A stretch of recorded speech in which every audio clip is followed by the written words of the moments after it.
If you're like me, and you got no life and there's nowhere to go, then tune in to the Animation Truman Show. You'll be glad you did.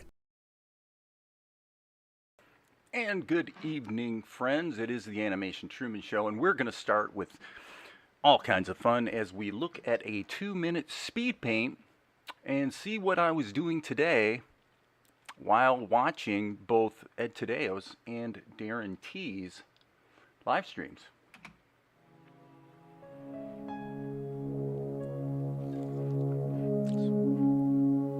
Boy, that music's pretty loud, isn't it? This was a tricky shot. I mean, pretty involved shot. 20 seconds long, actually 20 seconds of animation. So the good news about this shot for me is that the whole thing was done in about 5 hours. So that's a really good thing, because my kind of running goal is to do, and hey Amar, my running goal is to be able to knock out basically about 5 seconds of finished animation per hour. Meaning if I start with a completely blank canvas and a pencil test, can I go ahead and get 20 seconds of animation done per day? If I can do that, then I am on track. And by the way, I'm going to switch from the live stream webcam to my real webcam. So yeah, this is just music from actually the score of Salt and Light, and we're almost done with the speed paint. So this was a really, really long, quite a long session. I mean, it was fun to listen to everybody else's live streams and just kind of do my thing. So there it is. So I guess we got the final shot here, probably running once or maybe twice. Fix that up, and that's there because I was thinking I was probably going to actually post it as a speed paint, and then I figured, you know what, posting it as a speed paint, that's what everyone else does. I'm not going to do that. I'm going to just run it on my tab here. Krita, wake up. Krita, trying to get Krita to wake up here and get out of full screen mode. That's kind of weird. Got to kill it. Now, I've got a fun idea here that just crossed my mind just a few minutes ago. I want to show you guys a picture after we get Krita loaded.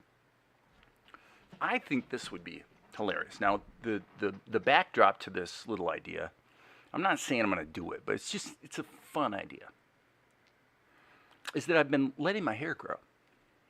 And as you guys know, I haven't been doing the goatee thing. I've just been letting the beard grow too. And I realized that I actually look kind of like one of my great heroes, Stephen J. Cannell, which here's a picture of Steve. Okay? So there's the man. There's the man, the most prolific and successful creator of television through the entire 1980s. Him and Steve Bochco, Dick Wolf. I mean, there's a few of them, but basically Cannell was a terror from about 1975 to 1990, I would say. Unfortunately, died about 10 years ago. He got hit with melanoma. The guy spent probably too many days out on the beach. But then I realized, if I can show you here, look at this. With my hair growing, look at this. Look at that. You got this ridiculous hairsprayed, slick back, stupid looking hair thing going on. And I thought, oh, you probably want to color it a little bit. But then I'm thinking, create a private eye show that's a pastiche of the very worst of Stephen J. Cannell and Mike Post, and call it Jake Cannell Private Dick. What do you think? Great idea, huh? I think it's a smoking idea. But, just another idea, and I do need to wear my glasses while I'm working. So, yep, Jake Cannell Private Dick would be an amazing show. It'd be like a private eye thing, and also you know, a lot of humor and blah, blah, blah. So let's jump over to Vegas because I want to show you guys what's going on here. And then we are just going to get to work. Okay, so let's back up here a little bit and let me pop up the the script here, because I've made some modifications to the script just so that I can leverage some of the work I've done a little bit. I'll show you what I mean by that here in half a second. So, okay, so when Golek was aghast because, like, why isn't Tianara out there getting married to Vespar, is the question. And so Golek finds the letter, right? Let's just follow this through and we'll kind of, this shouldn't take long to just kind of recap where we're at. So Vespar asks what it is. Carliana's like, Vespigi, there better be a darn good reason for this. What the heck's going on here? And Golek found this letter. I found this. Treachery. Okay, so then it's the shot I did today. Well, yesterday and today. Like I said, took about 5 hours. So this is all Melchizedek. I'm not going to recap the dialogue. It's basically him going, geez, you know, I lost the letter, but I mean, I didn't really lose it, right? I mean, because it was stolen by a monkey. Oh, geez, Asher's going to kill me. Okay, so that leads us to where we are right here. Well, I realized that this shot, it doesn't have the lip sync that it needs to have, but this shot run in reverse and then butted up against the forward version gives me the ability. I want Golek to say this, and I'm not going to go to a close-up because I want him to say it almost nonchalantly. Like he's like, my liege, it appears the prince's bride has been kidnapped. Kidnapped? Outrageous. So Vespigi and Carliana are like, what? What are you talking about? That's crazy. Then we cut back to Mel, because Mel's listening from the back of the tent. And then Golek says, this is the work of Asher. Asher? Okay, so why is this cool? This is cool because I'm actually able to completely reuse these two shots. I chopped them closer together, and I was also able to reuse this shot, just running it partially in reverse. And then I need to, what I'll probably do, I'm not going to do it now, but I need to make a mark here to add lip sync. Okay, and so the purists out there might complain about reusing the shots, but I really have the feeling, especially with this 20-second break here in the middle, that having these shots, I mean, this is just kind of my editorial judgment from having done a lot of movies and stuff over the years, is that I don't think this is going to be a problem, right? In you know, the repetition of it or whatever. So I'm actually going to literally reuse those two shots, and then if I decide downstream that it is a little bit too much of a good thing. And here, of course, we've got this shot broken up again by these two guys, goes back to Mel, and then we go to the close-up. So I really think I can get away with this, actually. And it works with the dialogue. I just changed the lines of dialogue a little bit. So he says, this is the work of Asher. And that'll work. That'll work, friend. So then it's the king's like, Asher? Mel's still hearing this, but now we've got this little change where Mel's like, what? Asher? So everybody's saying Asher, Asher, Asher, right? Okay. And then this is where Golek really becomes Golek. Come on, wake up, Vegas. I'm sure of it. Anything to subvert the crown. Asher. And then Golek says, Your Majesty, need I say that I tried to warn you about his scheming? He'll pay with his head. Which makes Golek happy.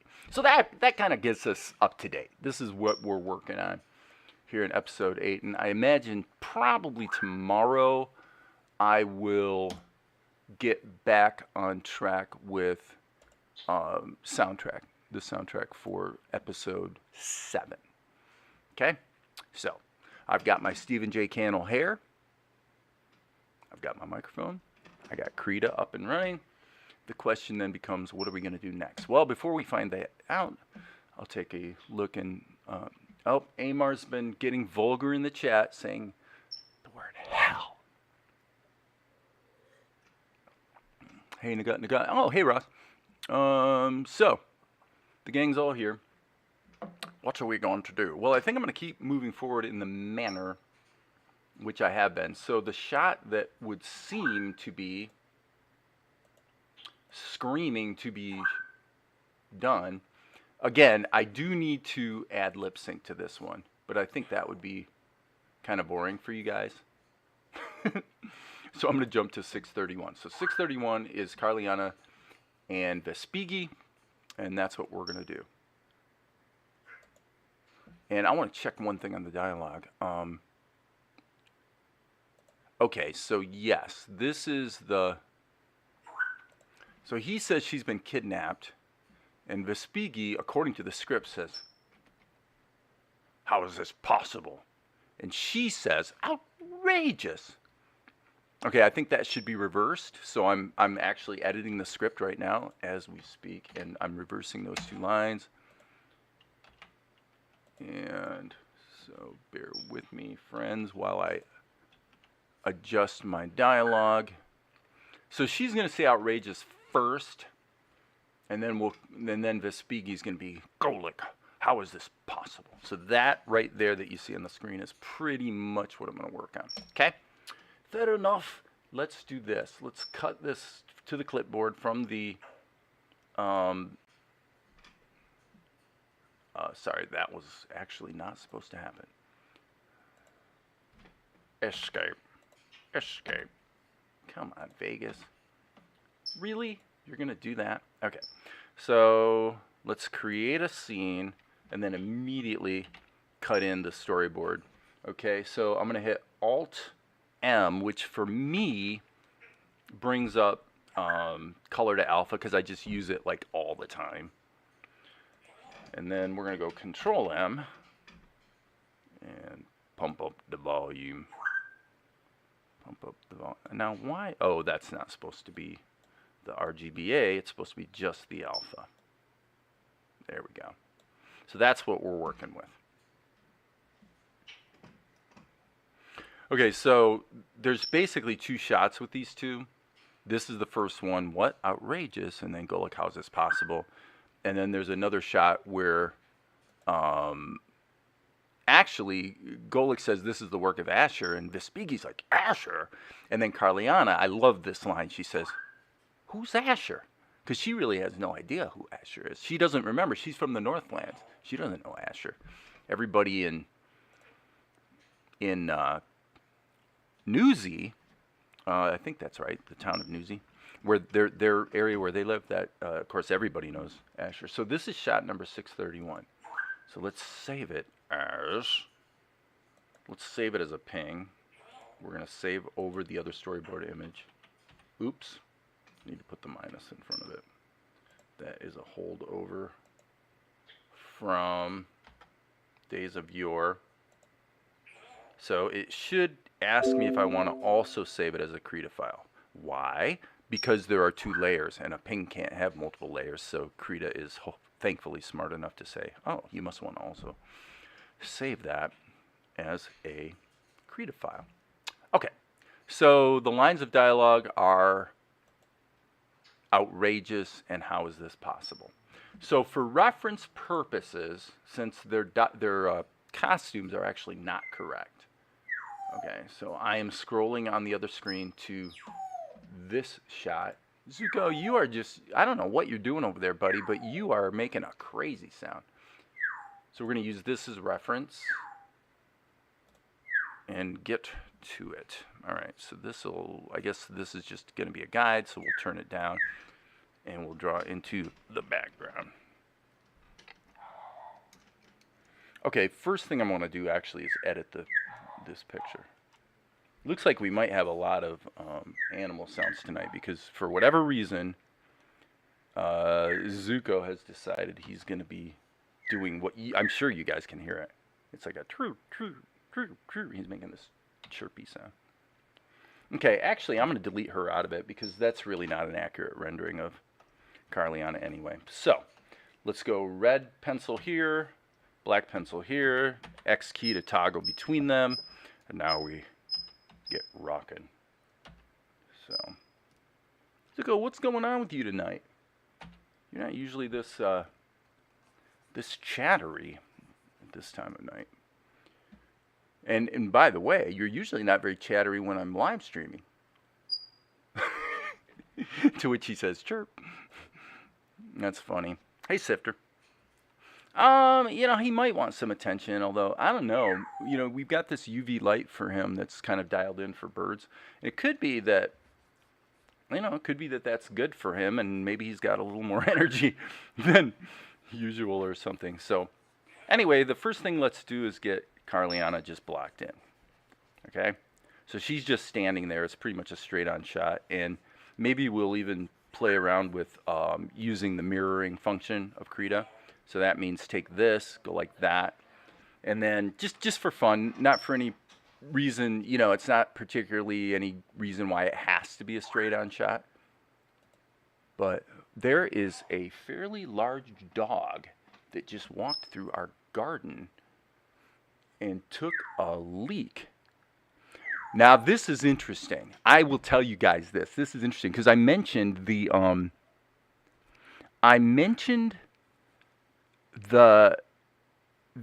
community association annual meeting the other day. Now, this is quite interesting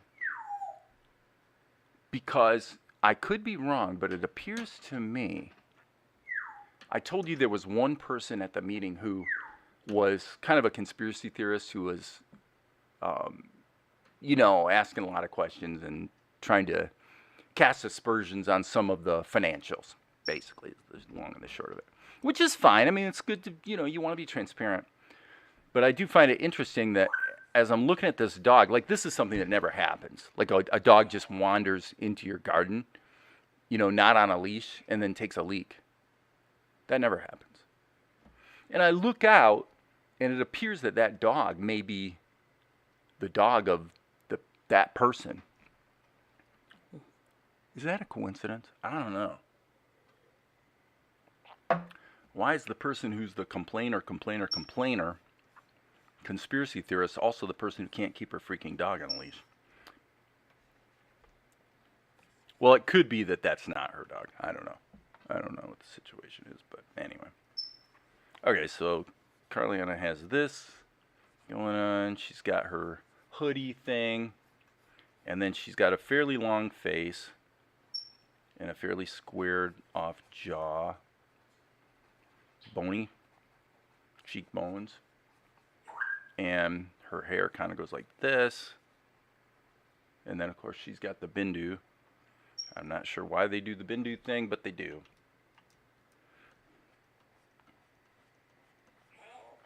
So let's just at least get her blocked in.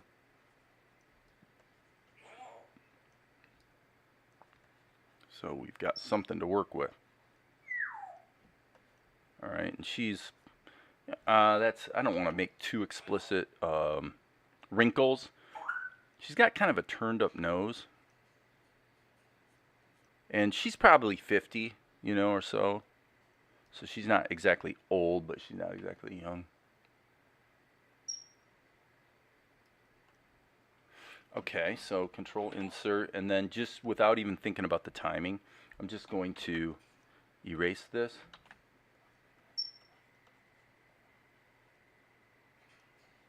And do this is the wicked stepmother from Cinderella. Remember at the moment in Cinderella when the wicked stepmother realizes that she's been had and that the shoe fits Cinderella, this is kind of the look on her face. It's one of the best shots in all Disney movies as far as I'm concerned. I love the look on her face when she realizes, oh my goodness, Cinderella's actually going to be the one. Well, she's going to be the one. Okay, so let's just smack this forward and now. Okay, yeah, so I'm going to do it this way. I'm going to go, what? Okay, so this will be, let's go 2 frames ahead. And then I'm just spitballing here. I'm just making it up as I go along. But I think what I'm going to try to do here is, I don't want this to be the same pose as before. So I don't want to go back to this. Let's let's just erase that.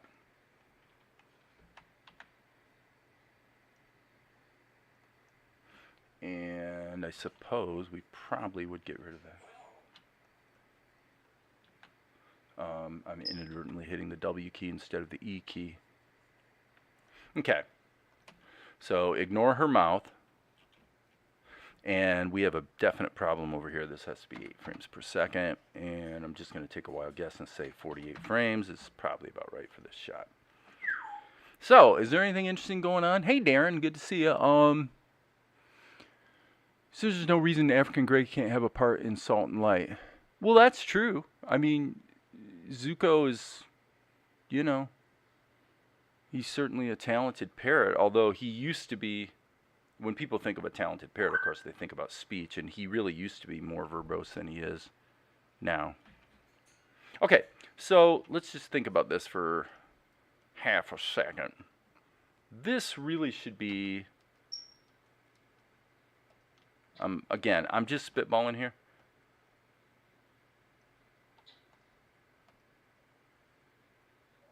So I'm just thinking, I want that to be maybe one more frame. Okay, so now we'll turn that back on just to see. I think her eyes here are too big and they look too makeup-y. So got to be careful not to get, oops. Sorry guys, that was wrong. I meant to be here. This is more accurate to the way her eyes are. So this should be sort of like this. And then she's going to be like, what? Outrageous. So I'm going to have her say what in addition to outrageous. So boom, get rid of that.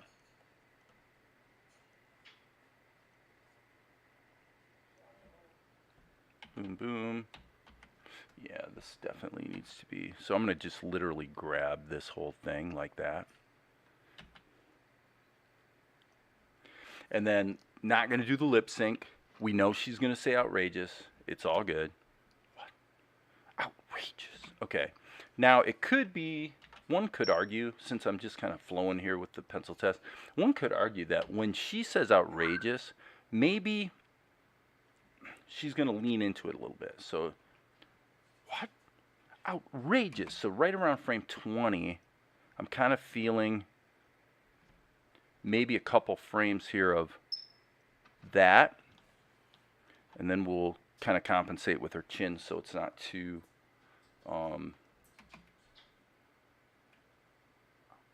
yes, I like that. I like that. I don't like her eyes. I want to say right now without a question that her eyes are wrong, but it doesn't matter because her eyes are right here on the first frame. And so for inking purposes going forward, I know if I get this styled in and then just go from there, all that matters here is the acting, the idea of it.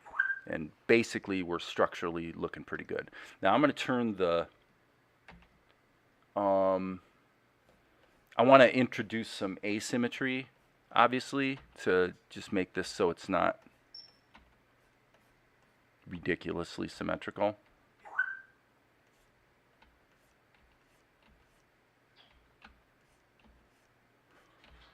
Introduce a little bit of variety into the drawings.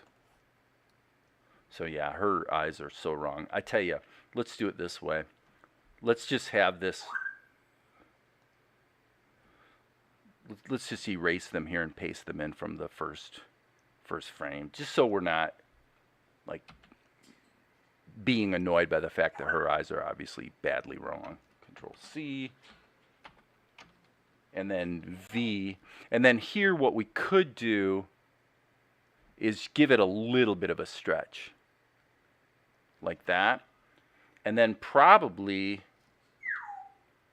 let's go Control Insert and delete that and Control Shift V.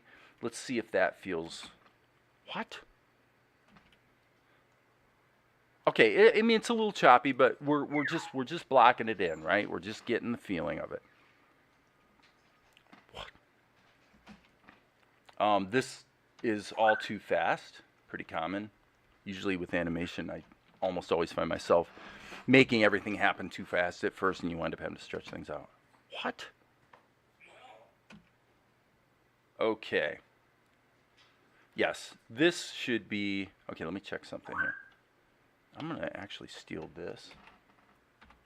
Go here, make a copy, control insert, delete that mouth. Whoops. GE. Oh, come on, you missed the E, Krita. And then go control shift V.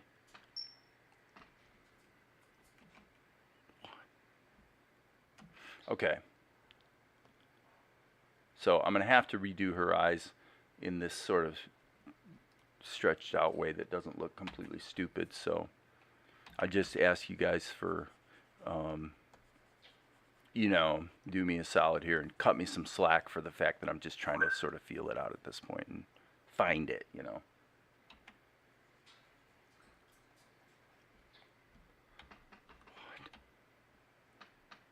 That is not too bad. Okay, so this and this, we'll just get rid of these. Move these downstream. Shift Alt and drag. And then I think I'm going to go ahead, again, not putting in the lip sync. Zuko, what is your deal tonight, fella?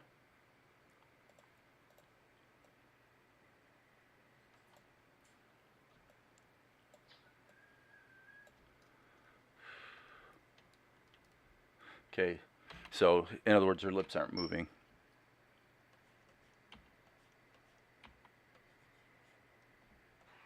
And I probably should have had symmetry turned on there. Why be stupid, right? So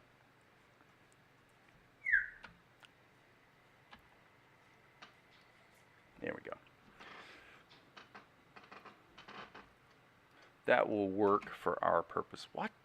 Outrageous. Okay, that's actually not bad now that I go to sit back and just play it out.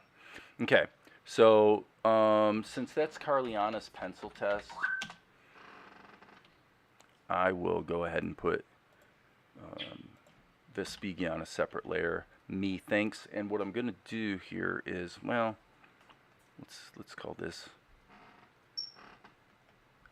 We're going to want these in groups anyway, so let's do this. Let's cut that name and then put it in a group and name that the Carliana group, and then this will be pencil test. Here we're going to put him in a group, and this is going to be Vespigi. So, you know, what I'm really trying to do here is I'm trying to, no, I'm not saving it as ping. You're not understanding what I was doing there, Sifter. What I was doing is, when I started the scene, I cut and pasted through the clipboard the image from the storyboard that's in the video edit, okay? So all of these images in the video edit are pings. So what I did was I pumped up the contrast on the ping. Go over here. See? I pumped up the contrast on this ping. I cut it to the clipboard, cut it into Krita, and then resaved it knowing that I'm overwriting the storyboard, but I'm also saving it as a Krita file. So going forward, since it saves it in both formats every time, I'm actually updating the storyboard while at the same time saving my Krita file so that all my layers are preserved. So hopefully that makes sense. So it's just a little bit of a convoluted way to go about it, but it does the job. So now, I like what I did with Vespigi, frankly. But I do need to look at the earlier image from the show. So on my other screen, I'm just going to scan back to that image when they were walking together, because I really want to get the characterization right on Vespigi. Okay, there it is. So I'm seeing this picture right here. I'm just using that as a reference. Particularly because in this drawing, I would say his eyes are too big for one thing. So that is probably more accurate. And as I often do, I started a sentence and didn't finish it. I interrupted myself. What I'm trying to do here is just be fluid with the pencil test and try to, I want to increase the speed. I do want to race. It's fun to race. But at the same time, being really vigilant not to let characterization, and the drawing start to slide, which has been my habit in the past. So, if anybody has any questions, though, by the way, just pop them up there in the chat, and I'll look every once in a while here. Okay, and then this GE, that's actually wrong. That's not how his crown is. His crown actually points in the complete opposite direction. So let's just kind of keep it loose. We want to put the point of it there. That's pretty good. So no deep esoterica tonight, I think. I'm just gonna stick with the business and labors of animation. Okay, so this does look like a pretty darn good rendition of the Speaky, so I'm happy with that. He always has his hair kind of crossing up here and then down over his right eye.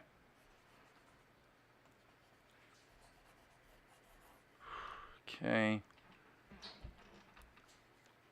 So yeah, the only reason to save it as a ping is just so that it updates the storyboard, which really doesn't need to happen, because once the scene is done, I'm gonna be rendering it out as an image sequence and replacing the ping anyway. But it's just, it's just my workflow. It's just what I do, Okay, that feels to me like his head is not wide enough. So I'm trying to, from an animation standpoint, I'm trying to sort of follow Ed's example a little bit more, and I am being more detailed here, of course, with the characterization, but generally, as far as movement goes, I'm trying to get movement blocked in with simple shapes and whatnot before I just really have a habit of kind of going too far in one direction, like completely inking and painting this when I haven't even figured out the movement or the timing. So I want to be vigilant not to do that. But what we have here is she does her line. Okay, so let's just let this play and feel it. And by the way, this is going to be not enough frames. Let's just pump it up to like 60. Okay, so kidnap, outrageous. All right, now I was so enthralled with Carliana that I forgot to look at Vespucci. Okay, by the way, something I learned doing some due diligence in the Krita docs is when you hit the space bar, it doesn't stop being in quotes. What it does is it pauses it.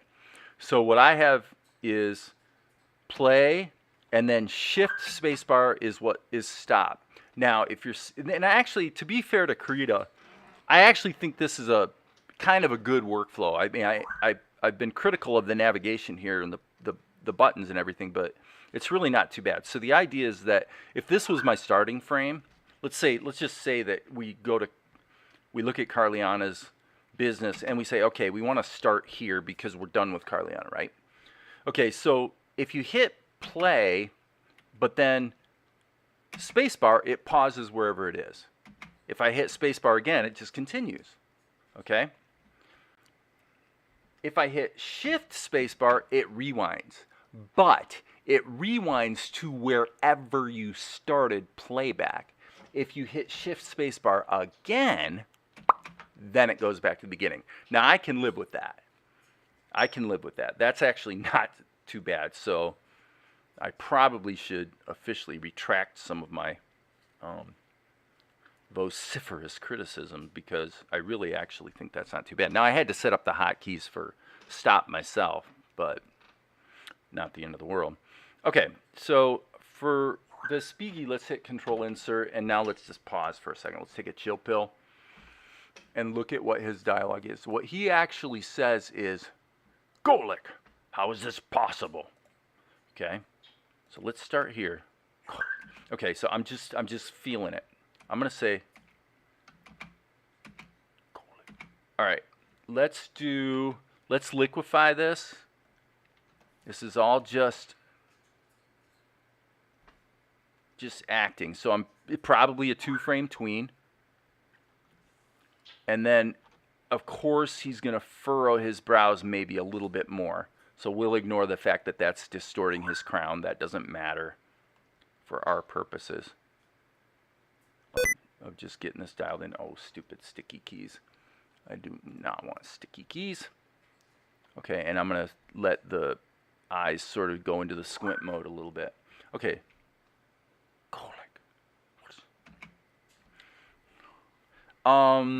I don't actually know that I need much more acting on him for this, to tell you the truth. So I'm going to go ahead and go back to the beginning. Kidnap. Outrageous.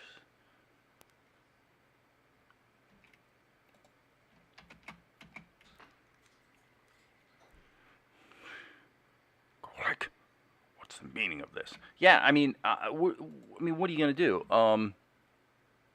I could see maybe having, okay, so just for fun, we'll do it this way. Let's use the mesh tool so you guys can see what that's about, okay?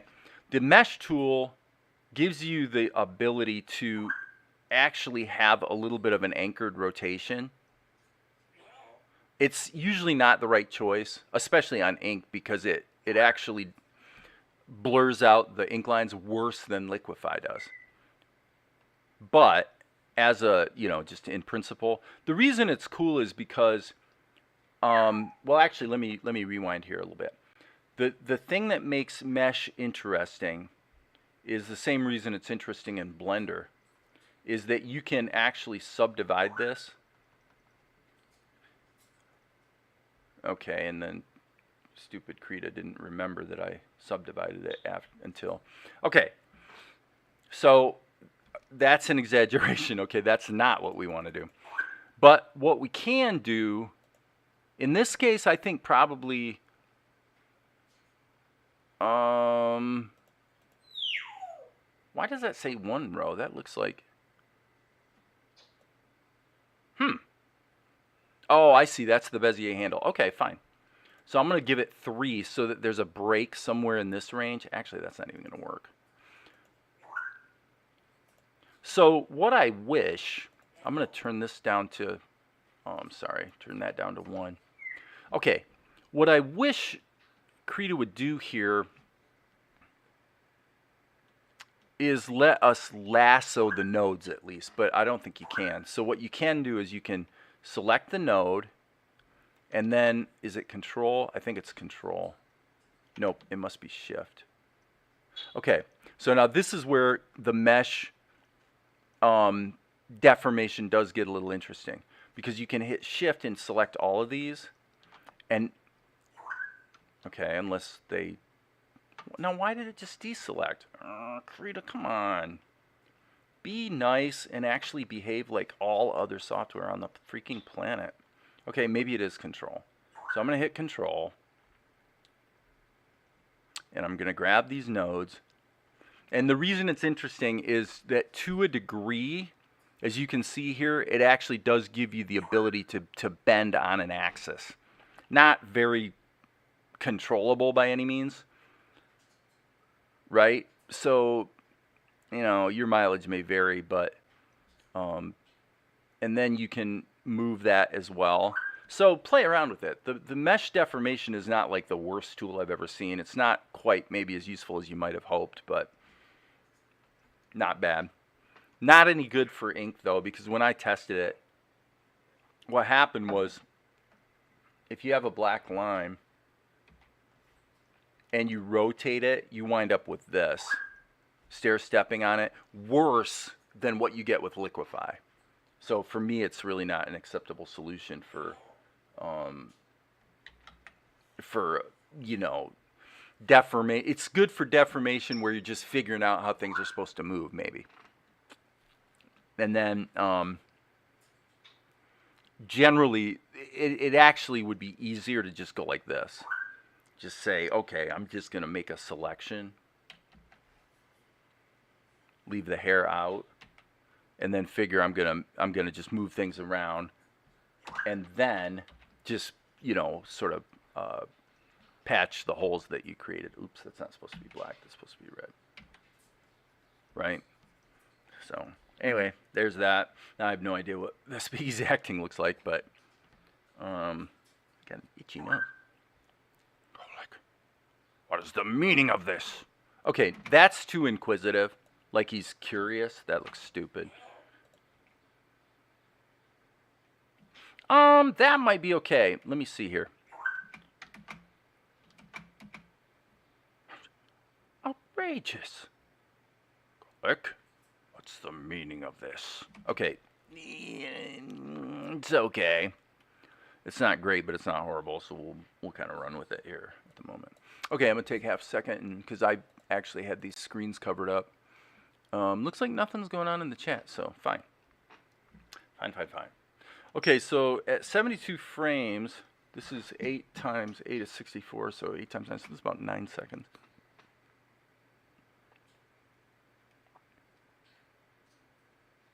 Yeah, I definitely do not like that.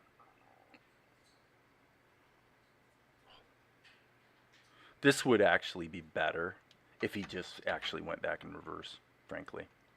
So I'm going to do that. I'm going to copy this, and then I'm going to grab these 2 frames right here, and right mouse click mirror frame, so it just reverses them. Click. What is the meaning of this? What is the meaning of this? Yeah, that's actually better. Simpler acting. Let me get the timing right. Click. What's the meaning of this? Okay, it's a little bit late. Hello, grab that. There we go. Click. What's the meaning of this?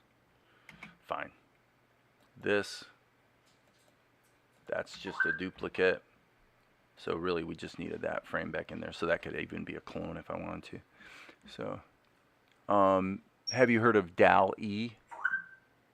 DAL-E? No. What is that? Something like, is that like a Dragon Bones type of program or something? I have no idea what it is. I've never heard of it. Or is it a YouTube channel? Or is it the coolest, latest original show on Amazon Prime? What is DAL-E? Okay. We do not have onion skins turned on.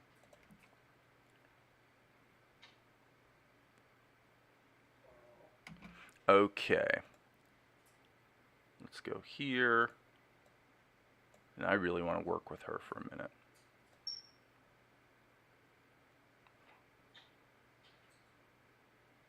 Okay, I'm going to clean this up, and I want to get a little more comfortable with what I've drawn here.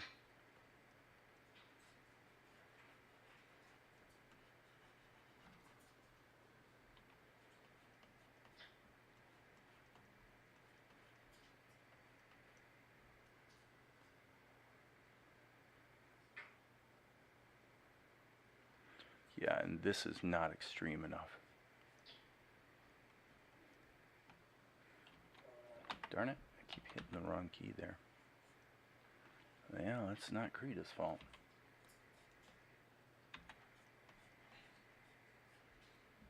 I guess we should probably just stick, if we're going to do the mirroring, then let's do the mirroring. Okay. Yeah, I know it's going to work better once the lip sync is in there, and that's going to be pretty much easy to do, so I'm not really too worried about that. It's an artificial intelligence that can create any drawing you ask it to. It's probably, the name of the software, AMAR, is probably a play on DALL-E, actually. I'm sure that's the case. So, yeah. Yeah. Yeah, you know, what do you, how do you answer that? Don't know, don't care.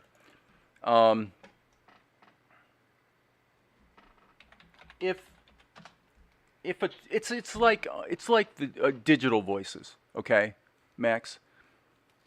Digital voices are coming a long way, and there will come a day when we will be able to credibly just type in the dialogue and let a computer generate the acting.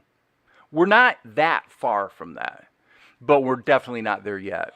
And a good voice actor is still gonna whip the snot out of a machine. Not so much for narration. I would say for a lot of narration, not all, but for some narration, it's almost parody at this point, where the AI voice is actually close enough that you don't care, basically. You know, you can do audiobooks and things like that with AI these days, suitably enough to, you know, it's tolerable to listen to, you know. However, when we get there on the art side, it'll be interesting to look at it, because if you're the pragmatic guy like me, it is fun to draw. I tell you, I mean this from the bottom of my heart. It's fun to draw, and it's fun to animate. But it's not that fun, okay? So if there's a tool that really, truly can do the job so that I can focus on the story, I may adopt it at some point. You know, because what I care about is the story. Telling the story, the characters, yada, yada, yada. And you can also make the case that AI has advanced further in terms of generating stories than it has in voices, and even more than it has in art. Some things algorithmically with AI, like erasing backgrounds and stuff, has gotten to the point where it's really amazing. But I would say to that,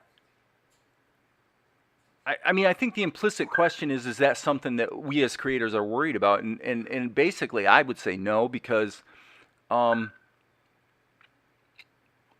there's still an organizational component to kind of tying it all together in terms of a character arc or a plot line that is going to really hold somebody's attention. And when the tools can do it, then I think it'd be actually very fun and interesting to try creating a property using those tools. You know, why not?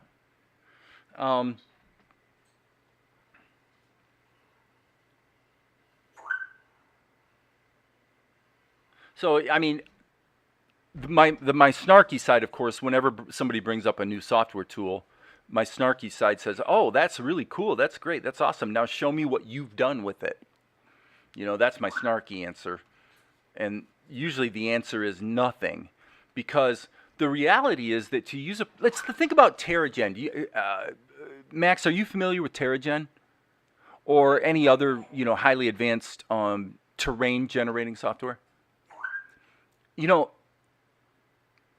they used it in, I think, I don't know, gosh, it's been around for a long time, so they might have used it in Lord of the Rings and other movies that need really, almost basically like drone footage of landscapes that are fanciful.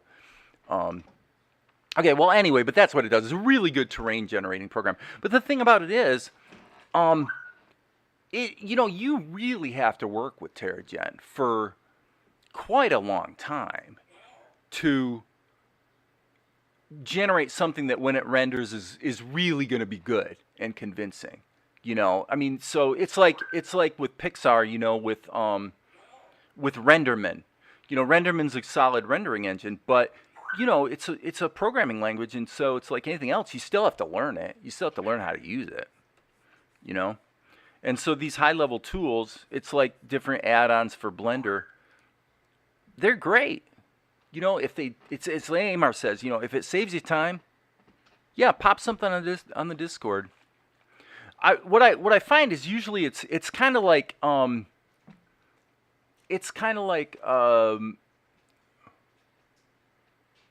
No, I'm drawing a blank again. Who's the guy who does all the, sort of the test cases for Blender with the grease pencil? He goes by the handle Peppy Land. But anyway, I mean, I've mentioned him before. Obviously, a really talented animator, and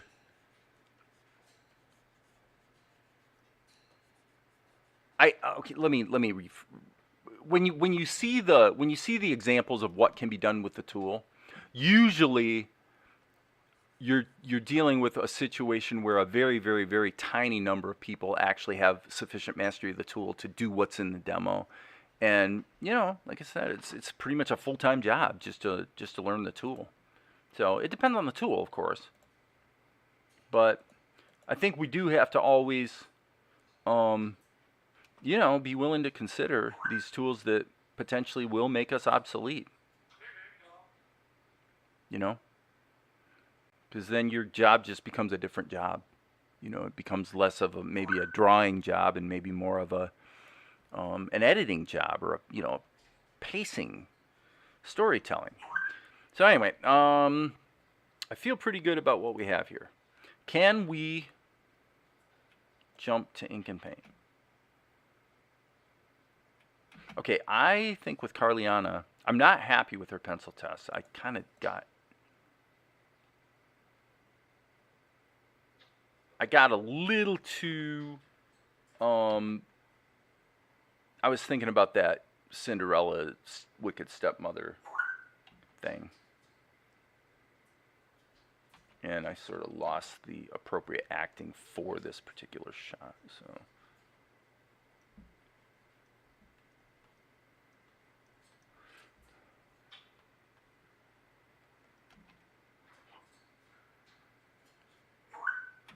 That's not bad. In fact, this is actually where a little bit of plastic tool would be good because I really want to kind of see her cock her head sideways.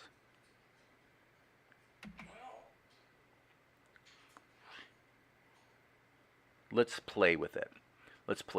I am going to just actually duplicate these two frames right here. So I'm just going to play with it here. And if I like what I do, then I'll just copy them back over the other two. Okay, but what I'm thinking about here is a liquefy that's a rotation. So rotation, the rule with liquefy rotation is if you want to go to the right, then you click reverse. Reverse starts with R, right starts with R. That's my hotkey, or my shortcut. That's how I remember it. So I want her to go to the left. And this is really, really sensitive. So that's it. That's all I want. Okay? And now I'm going to go just a little bit more aggressive and just see how that feels. I'm just going to loop this.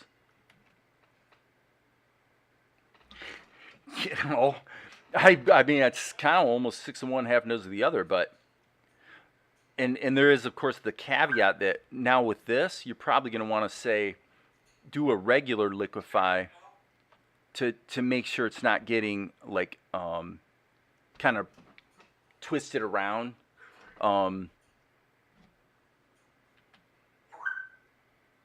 But frankly, I'm going to save my work and copy this over here so I can see how it feels.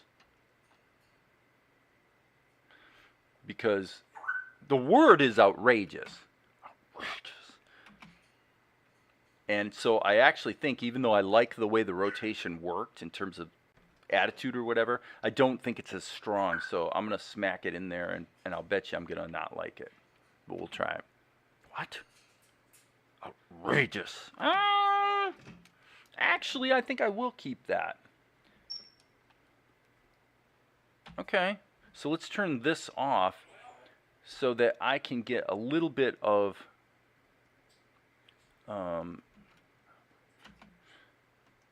let's go ahead and just, I want to put a little bit of an angle here on her mouth. Okay. So you guys will see what I'm trying to do here. But I just find myself doing this a lot. You know, just break the thing into pieces and just move things around and find it, you know, sort of find the animation.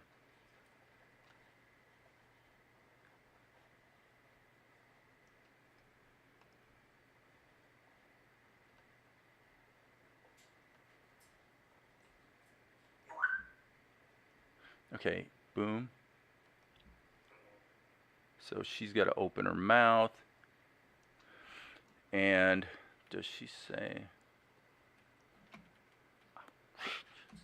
Okay, so this would be probably go here. And then this is going to be...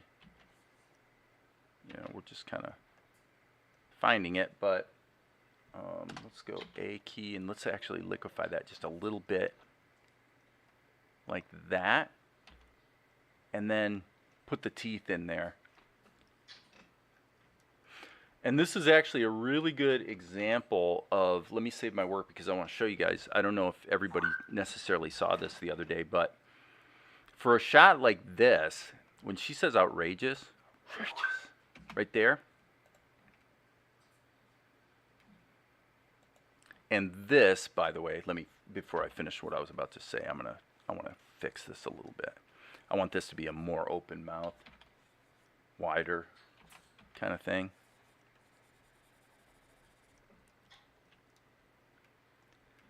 Outrageous. Okay.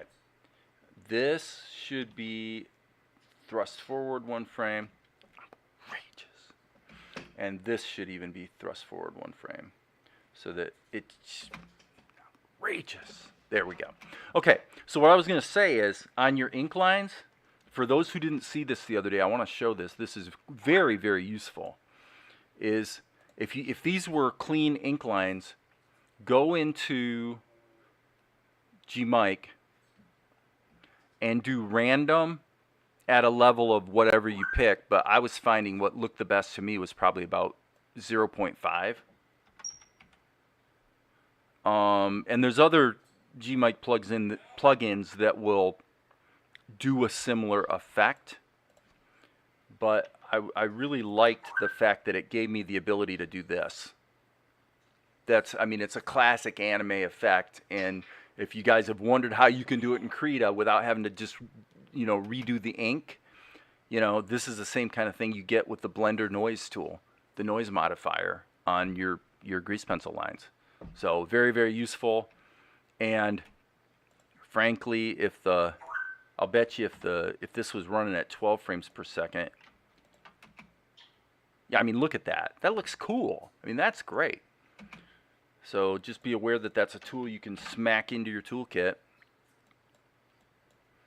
Gmic is pretty good. Now, I gotta say, before Krita 5 came out, the thing that really kind of made me like want to cry is that you've got all these things you can do with Gmic, but the one thing you can't do in Gmic, because there's a lot of these filters that are animated. So when you run them, they generate an animated image sequence that just gets added to the current layer that you're working on. And the problem is, with all the stuff that Gmic can do, the one thing it doesn't have is just a simple translation tool. So you can, you know, pan, rotate, or scale. And if it did, then a lot of the animation capabilities we have in Krita 5, we really could have cobbled it. You know, we could have found a way to do it anyway in Krita 4. But there it is, friends. There it is. So anyway, I like what I did here.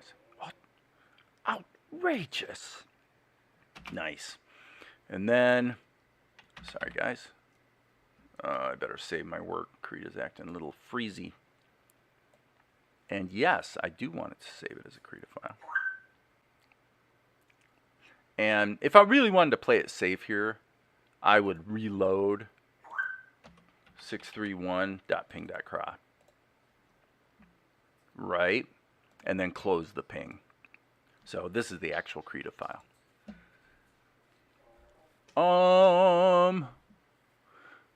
Long time ago, I read a short story about an old gifted pianist who taught a robot to play piano. A robot became virtuoso very quickly, but stopped because it told the old man, "Yes, for me it's easy, but it isn't supposed to be." Yeah, I mean, that's poetic, but I mean, come on, we had player pianos back in the 1800s. I mean, people have always looked for ways to save labor, and if it does a convincing performance, you know, you just can't really argue with that.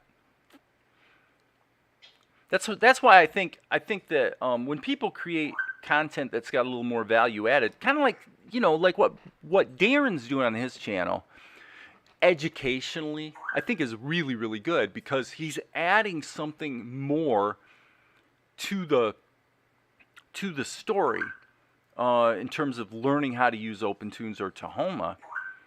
And it's like me, if I was going to gig, for example, if I was going to go out and do some gigging, I think what I would do is I would actually put together a show where, kind of like the old VH1 storytellers or something, where every song that you play, you give people about 30 seconds to a minute of kind of the story behind the song. Give them something that adds more than just the music. You know what I mean? I think that's a cool thing.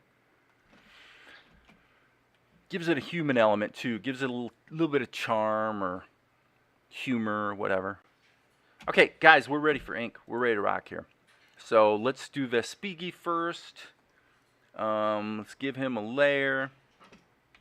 Call it ink. We're going to hit the X key and switch to our black. I'm trying to be less stupid, and so I'm actually keeping the pencil test on its own layer so that I can just keep everything a little bit more parametric. Let's put it that way. Okay, so I am turning on the smoothing. I like the stabilizer. I do. Whoops. And what do we got here? Hang on a second. Why is it showing the stabilizer more in the manner of Krita 0.5, I guess it is? Let me see here. Okay, that's not too bad. That might be a little strong. It seems like I like around. You do want to finish the line. Stabilize sensors. Let me see what that is. I don't know how my settings got changed, but it's probably because I ran a different version of Krita, and as much as the programs are supposed to be portable, they really there's some promiscuity going on there. Let's just put it that way. A little more promiscuity between versions of the application than you might strictly prefer, considering that the app is supposed to be a portable app, meaning that the settings are unique to that installation. It's never really quite been the case, though, with Krita. It's better than it used to be, though. It is better than it used to be. All right, Vespigi, what are we going to do with you, you old coot? Let's just keep this flowing nicely. And, I like Vespigi. He's an interesting character. Even though he's kind of a tough guy, he only has a very deep voice, this kind of a voice. He's actually a very weak character. He's a weak king, easily manipulated by Golek, unfortunately. And he's rather opportunistic and that sort of thing. Well, I mean, think about it. This guy, the only reason he is the king is because he usurped the throne from his brother, 20 years ago, so. An AI cannot go through what Van Gogh did or Tchaikovsky. Yeah, now I'm gonna actually play devil's advocate though on what you're saying, Maria, because I actually, even though I don't really like it as an artist, but the fact of the matter is, I think that for most people, I mean, the basis of my argument would be, look at what popular culture is. Look at pop music, 3 chords kind of stuff. Audiences are not really that sophisticated typically. Some are, but most aren't. They just want to be entertained. And if the surface experience to them pretty much looks the same as the deeper experience that flows out of the pain and experiences that a guy like Tchaikovsky or Van Gogh went through, I don't think most people care. I wish they did, but they don't. And I think that as creators, we have to accept that. We have to realize it's like Salt and Light, same thing. At the end of the day, either people find it entertaining or they don't. The fact that it's a one-man studio is meaningless. It's cool if you're an animator or if you're a creator and maybe you want to be inspired by that. But to the people that are ultimately the audience, that quote-unquote pay the bills, they couldn't care less. Utterly meaningless. They either get entertained by it and they keep tuning in, or they don't and they don't. And that is just reality. So it's neither good nor bad. It's just that as creators, I think we really need to be sober-minded about the fact that our work is not precious, and the story behind the story just simply does not matter to most people. Okay, something's wrong here. I'm turning off the pencil test, and I'm not joking here. For some reason, I am hitting... I wonder if there's a selection. So I'm going to hit Control-Shift-A. That's not it. There is something going badly wrong right now. Something badly going wrong. Badly buggy. Because I've never actually seen this before. At least with the freehand path tool. Now it's working, but with the freehand path tool, the eraser just literally isn't working. Now let's change the precision to raw. Maybe there's something stupid about the... Now that's weird. Why are those lines not disappearing? When I go to the brush, I can erase them. So I have to confess, friends, I have never seen that right there. That is a new bug for me. I have never seen the freehand path tool fail to be able to erase. Now sometimes it'll fool you and you think that happened, and the reason it happens is this. I'll show you. If I made a selection over here and then I forgot that I made that selection, so then I'm over here and I take the G key and I go like this and I go, why isn't the paint working, or why isn't the eraser working? And the reason is because it's only going to work within the selection area. But that's not what happened right there. That was a weird one. Okay, so here I do believe we can do classic cheat liquefy all the way. Let's go liquefy. Let's make it nice and big, and just,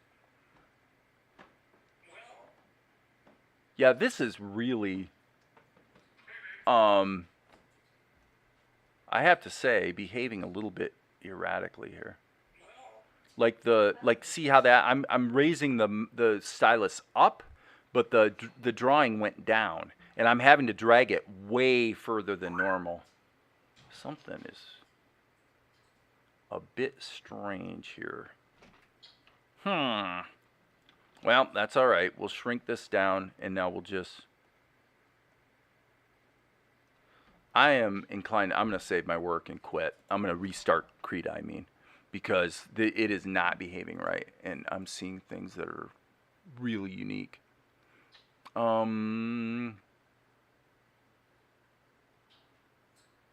Krita 5 beta, I believe, is what I'm supposed to be using. Unfortunately, I'm a little confused because I have Krita 5.0.5 portable, on my machine. And so, I mean, you guys are probably going, oh, we don't really care, Dave. Okay, what shot am I working on? Sorry, guys.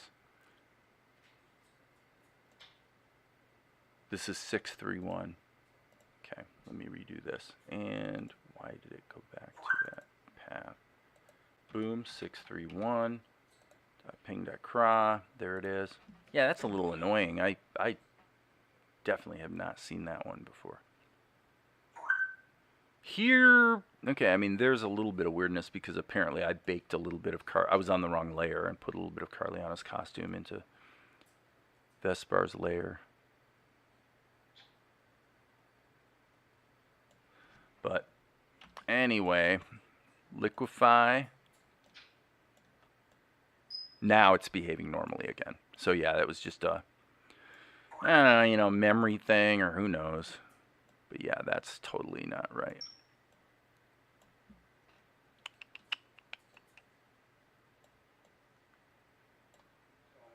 Okay. Ink. And he says, huh? Okay, and then we're just going to repeat this. We're going to just have him come back to this, so there's no point even putting it in there now.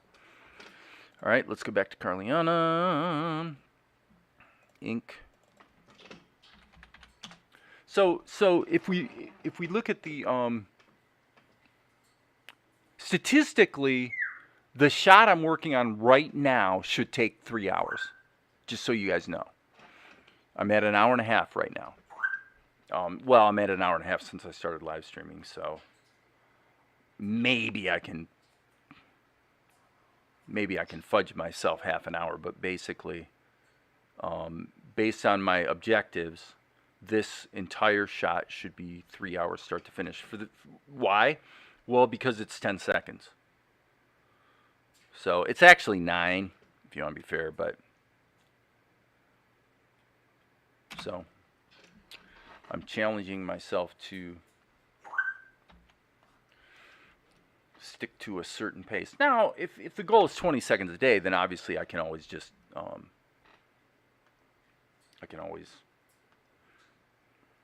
something's wrong. Yes, I knew it. I was in the wrong ink layer there. Jack. Okay, that's gonna be.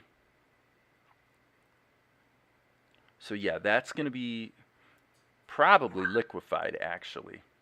So we'll plan on liquefying that and then redrawing the eyes. And then here, I'll probably just ink all those. So the path here is to do hardcore traditional ink all the way except this little segment right there. Okay, so that's the plan. All right. By the way, let's turn this pencil test down so it's not distracting us. And I am not going to use the mirror tool now. I want to keep the ink a little bit more organic, as Ed actually said in his live stream today. I agree with him. It's the reason why he said he prefers pixel-based as opposed to vector-based animation tools, you know. So, and I'm actually I think I'm going to grab this. Put a little bit of a wrinkle thing there. So we want to have a little bit of variance between the two sides. And actually that little narrowing right there is not a bad thing. Maybe we'll just pull it out slightly, but I like the straight edge there. Okay. So now what we're going to do is, again, what we're trying to do is get good at going fast without letting the quality suffer. Okay, and this is a judgment call. Obviously, that's a scratchy line. Sometimes we like the scratchy lines. You can go back and clean them up. An alternative would be, of course, to turn on the stabilizer so that you can get a really nice clean ink line and just kind of flow with it. Which still lets you get some dynamics in your brush. If you're not as worried about dynamics in your brush, then obviously you could just use the Bezier curve tool like this, which gives you a ton of control. I mean, it's great if you want lines that have a common thickness, you know. So to each his own. I'm going to go ahead and slant that a little bit, and we'll turn the smoothing off again. So we want a little bit of eye makeup here, I think. Zuko's saying night-night, Val. Not sure why. She's not going upstairs like she's going to bed or anything.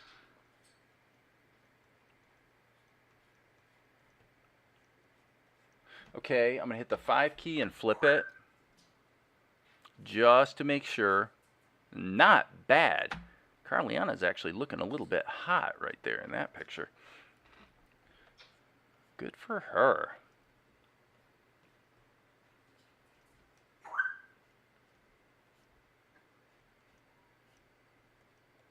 Just a little bit of wrinklage.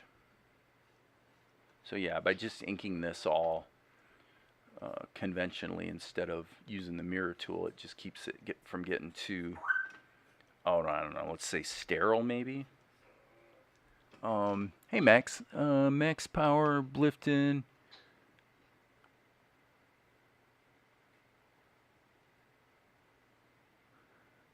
Oh, you agree that that people respond to what they like and don't like, but I maintain that there is a quality that matters in what people respond to, and there is a reason. Yeah, I mean, clearly you're correct. It's a matter of degrees. I mean, it's not black and white. It really depends on the medium. People are more, and it depends on the people. You know, some art fans are extremely discerning, and I'm speaking mainly of the you know, the critical mass audience, you know, the large audience of comparatively unsophisticated. I don't mean that in a pejorative sense.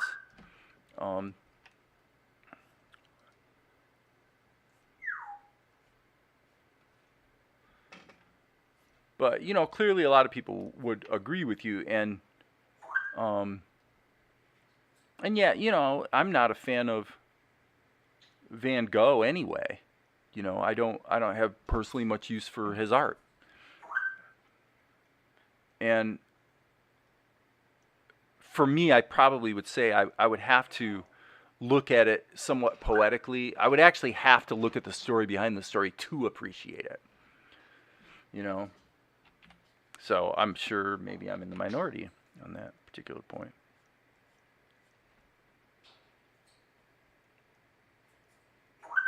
Okay, and I turned the mirroring back on just because with the nose I just don't want to dink around with getting it a little asymmetrical or whatever. So why are we not pinned? That really should be pinned to the timeline there, friends.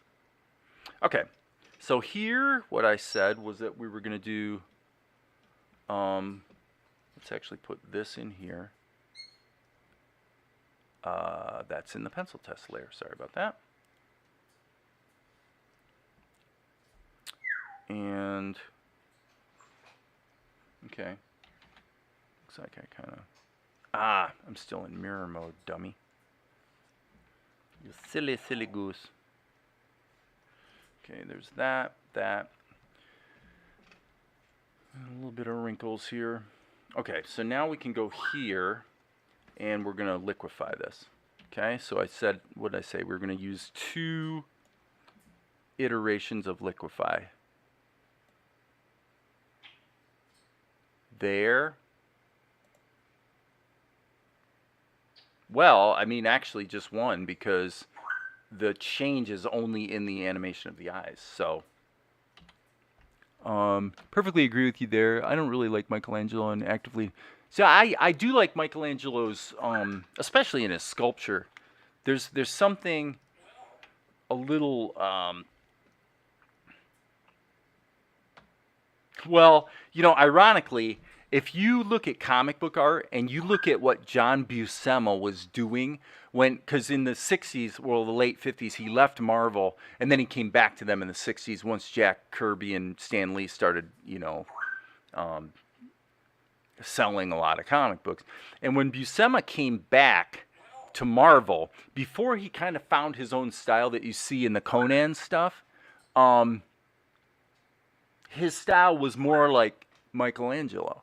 All the poses were very stretched out, and anyway, I don't know why I bothered with that, but Buscema, well, I'm sorry, Michelangelo certainly,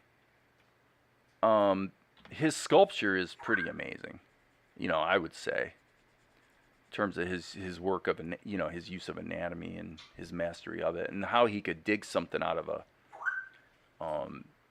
piece of rock the way he did was pretty impressive. But it's not going to be everybody's cup of tea, though. And I'm not a huge fan of the mural in the Sistine Chapel, personally. But there's some things about that period and the style. Just little things, like the way they drew people's feet. I know that sounds crazy, but I hate the way they drew feet through that period. All the feet look like this. You know, they have these really distended toes like that, and they're all spread out, and they're just like creepy feet. Right? I do not like that. But, you know, the curators of the museum didn't bother to ask me, so. Or of the Sistine Chapel. They did not bother to ask Dave if he likes the paintings. Alright, so there's that. And then here, as I'm going to leave her pupils in the same place, and we'll come back and get the eyebrows as well. Whoa! Credo, what are you doing there, kiddo? But that feels pretty good. That feels pretty good. Getting a little bit of that crisp Alex Toth kind of thing in the lines. Okay, and also we need to actually erase out of this so that her eyes are doing the, you know, that squinty thing from below.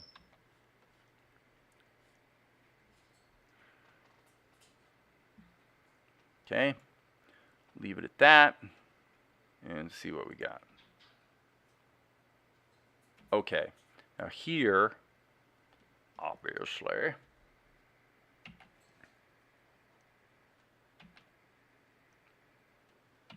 so you could just redraw this, or you could do what I'm doing here and, you know, just kind of cut it into pieces and move things around. Either way works. Iki. What? Okay, the timing here I'm not loving.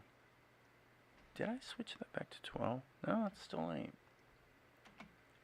What? Okay, I am going to say here.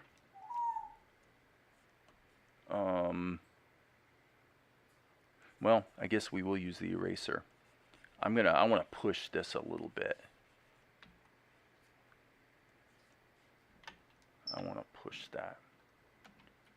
What? Yeah, I like that little touch of. Okay,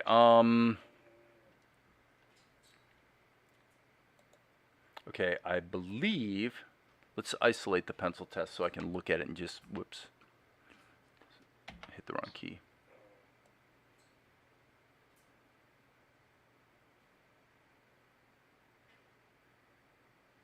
Okay, so the eyebrows come down. Okay, got it. So what I want to do is, not that. Okay. I'm going to do one liquefy. And nothing happens. Okay, okay, Karita, that's fine.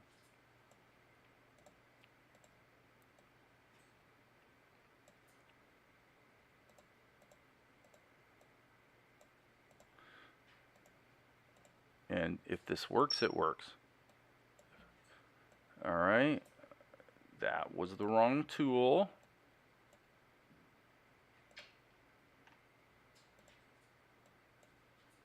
And that's way too much. So let's go back here and hit Z. Ah, I only wanted one. Click. You literally have to move it 1 pixel. You move it more than just the tiniest fraction, and you cannot do a rotation that's delicate. You just can't. The software just can't do it. I've got it turned down to 0.01. It's like as low as you get. Okay, so now let's deal with the acting. So we'll turn the pencil test back on. And actually, I think I'm going to turn the pencil test up. This may backfire, but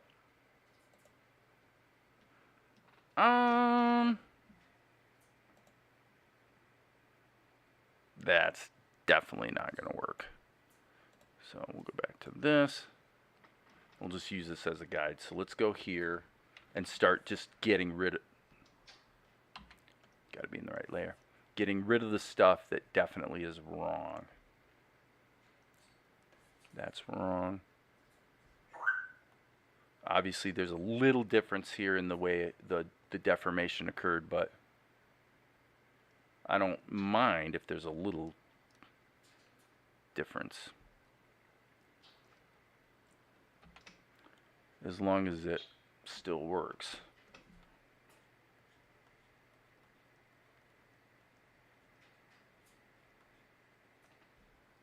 That seems like too much.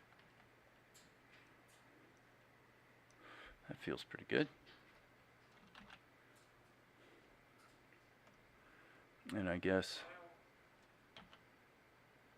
I don't know. Actually, I think I'm going to just re-ink this. This is what I was kind of talking about, being vigilant here. I think that the pencil test had, it just kind of hit the sweet spot. So I am going to actually do 3 cells of ink here. Just do it the hard way and B key. So here we go. We don't want to be in erase mode.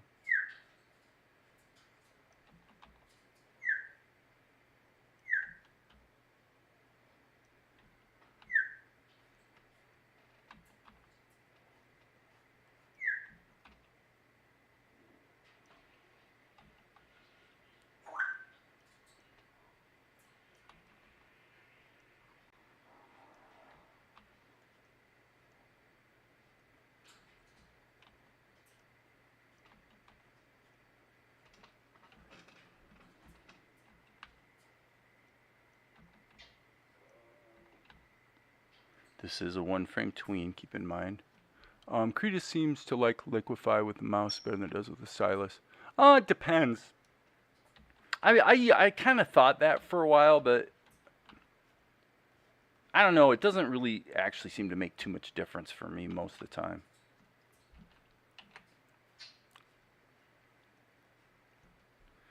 That would be my general opinion at the moment. I just do happen to find myself using the mouse because just whatever I happen to be doing when I bump into needing to use a liquefy, you know, as often as not, it turns out I wind up using the mouse.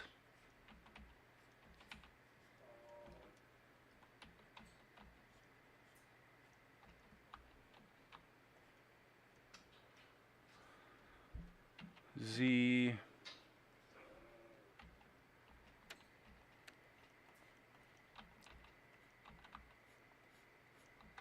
Obviously, some people would probably be using their onion skins. As you guys know, I'm not a massive onion skin fan. For something like this, it is where it actually does come in handy, though, no doubt about it.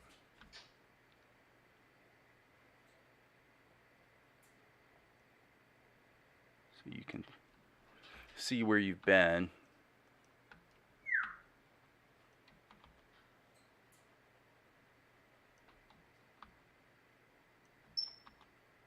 Okay, this change in the size of the pupils definitely is not going to work. And that sucked.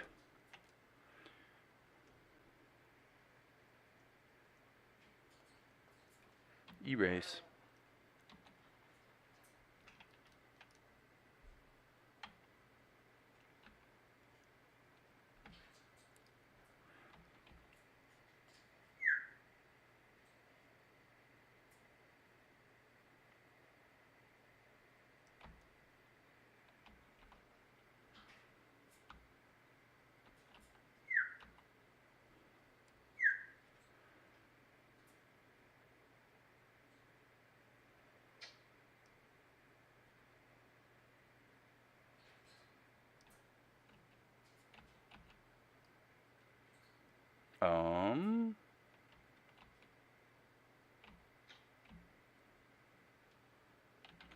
Just get rid of that.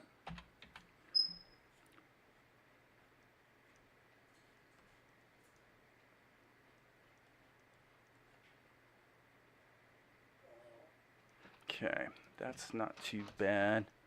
I'm just going to keep staying focused here on the stuff that's hard and critical, like the, you know, the eyes and the mouth, the stuff that's going to actually drive home the characterization. In other words, where the shot is going to succeed or fail. Okay, a little bit of a bend there.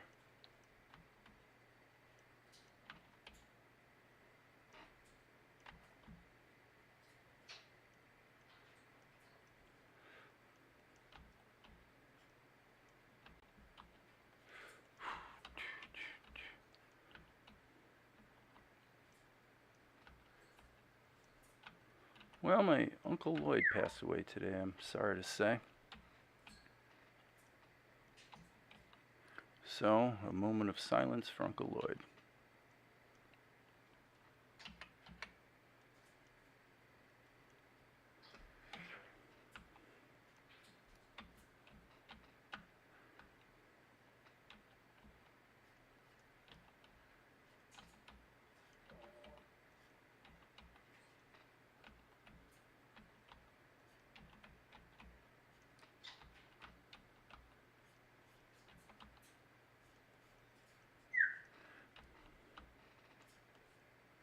Haven't seen Lloyd in many years, but our families spent a good amount of time together when we were kids, particularly on holidays, of course.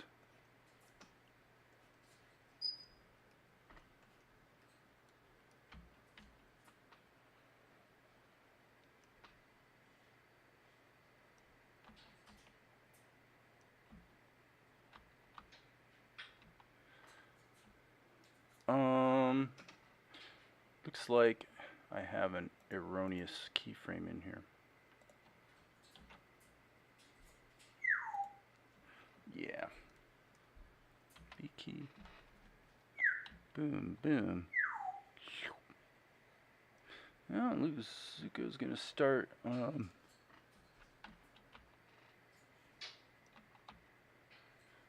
making noise again, it looks like.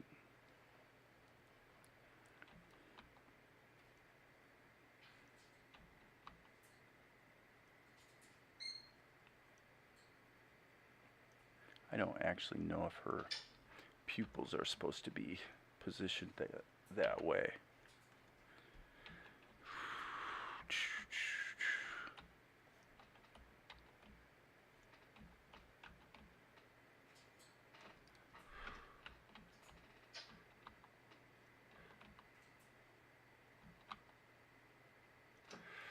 Let me do that again. Actually, that might be an example where just Control C, go here, hit Control Shift V, and just move it down so that you're not anything that's rigid, which noses basically are. There's no harm in just, you know, cutting and pasting.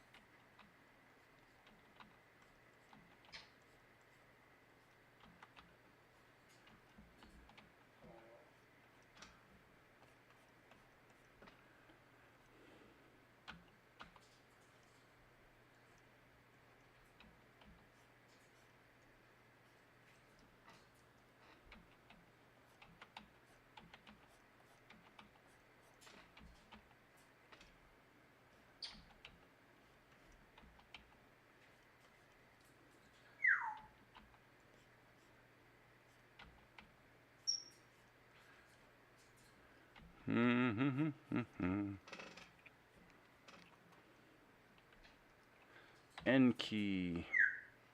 Oh, it definitely looks pretty extreme. I would say, let's actually take liquefy and really tamp it down here. Just, oh, come on. Seriously, dude, that's what you're going to do?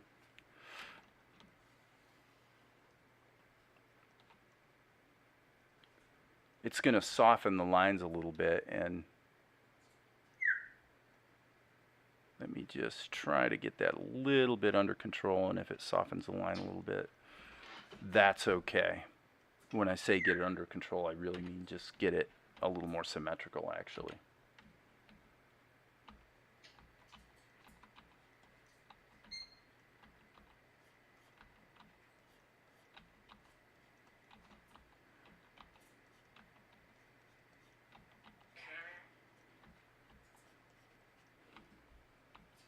Being maybe slightly more meticulous on this drawing because I think it's going to be on the screen kind of a lot longer. The other one's, I mean, the other one's on there for 3 frames, so it's not like it's insignificant, but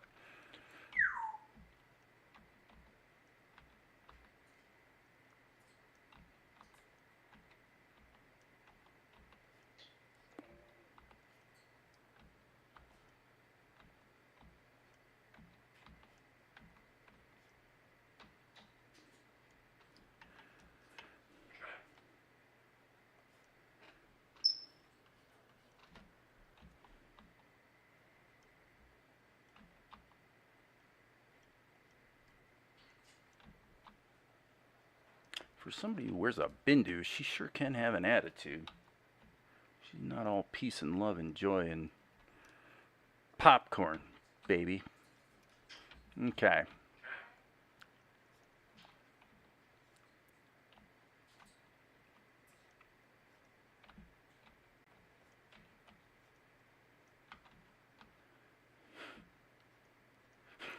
Somebody out there is going, popcorn?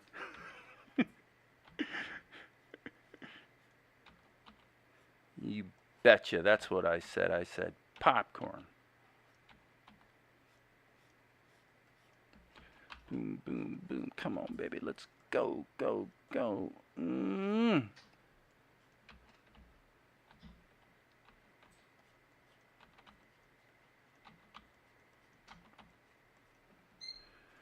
Okay.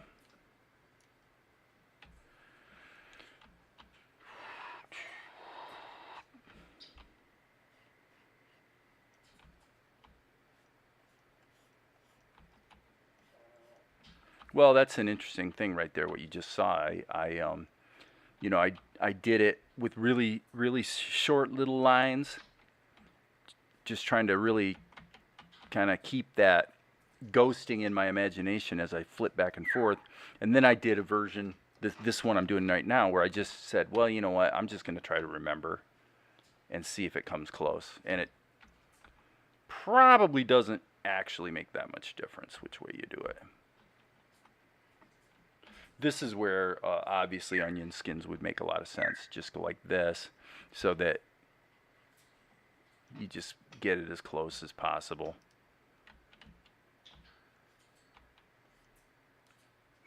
Okay, let's look at what we have. By the way, that should be extended, so we have closed shapes. Obviously, let's turn off the pencil tests. And oh, it's the onion skins. Save. So yeah, I mean, I tell you, I do like the way she looks. What? Outrageous. Okay, the only thing missing, actually,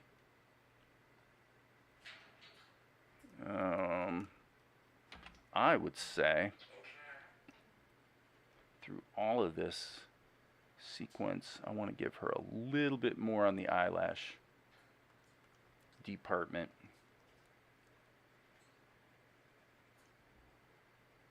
Any, yeah,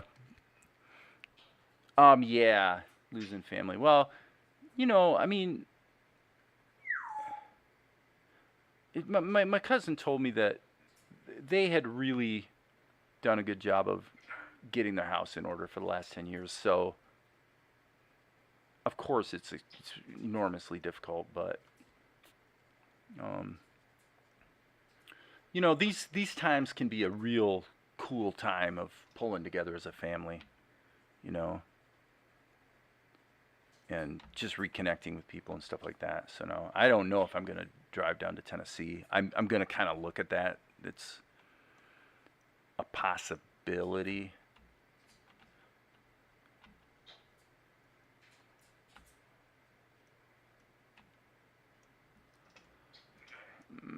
And I'm actually going to put a little bit more of a squinteroonie right there. I like that.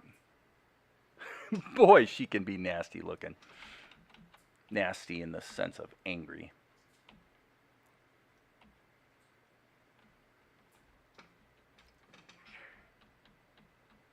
Okay, I think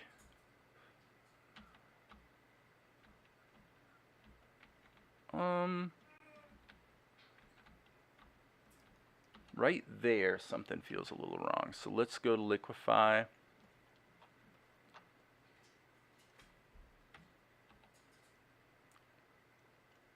Maybe make a slight adjustment here.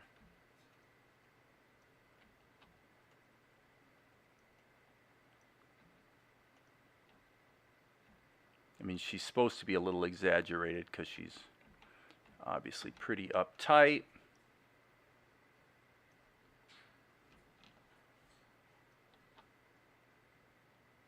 That maybe balanced it out a little bit. No, she's a little off balance. That's no doubt about that. So I need to roll back here.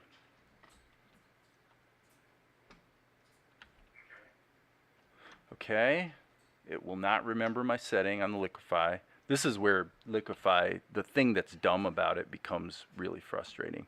When you're trying to do repeated applications and it keeps resizing the brush after you've got it dialed in to what you need. But it is what it is. Okay, B key.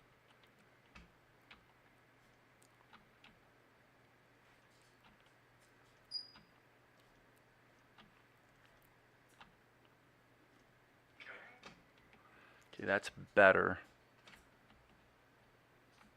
Right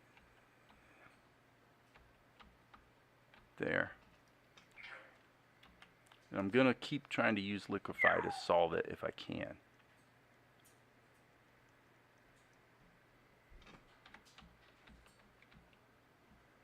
And we still have this little bit of a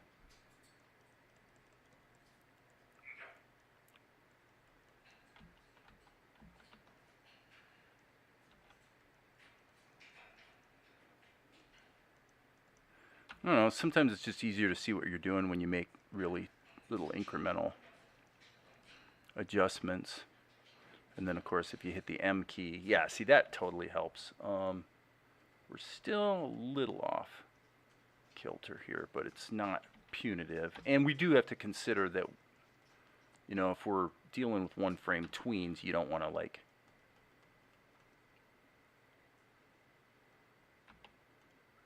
totally worry about something that is only going to be on the screen for one frame, obviously.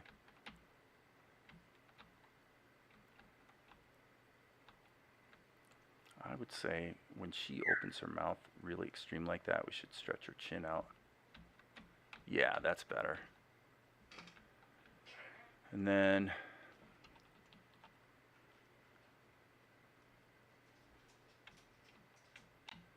okay, that's feeling a little better, I would say.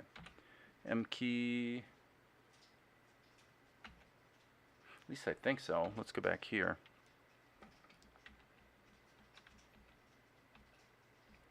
Yeah, we've got a little bit of a skew issue here, is what it feels like to me. A little bit of a skew.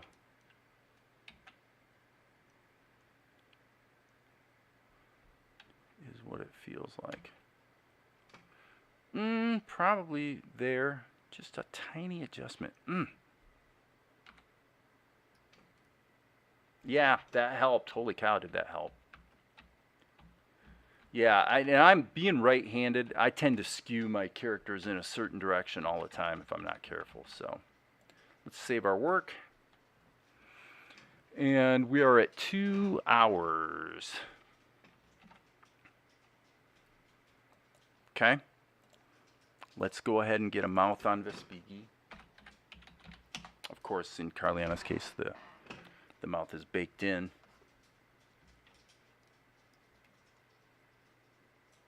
So he says, you don't see his mouth until he starts talking because of the beard. So we're going to go, sorry, go back. My bad. This needs to be Control insert, and then this key here needs to be removed. There we go. So then this one's got to be animated because he moves his head.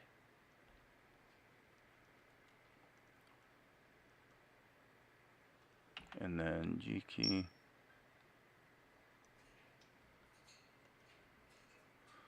Insert.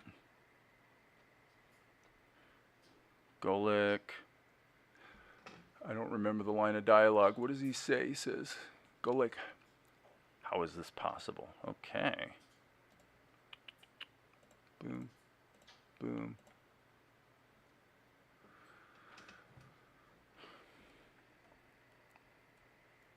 How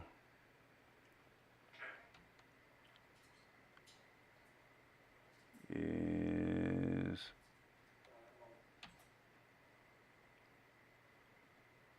this? I'm kind of giving myself some wiggle room on the phonemes here. And we'll just say possible.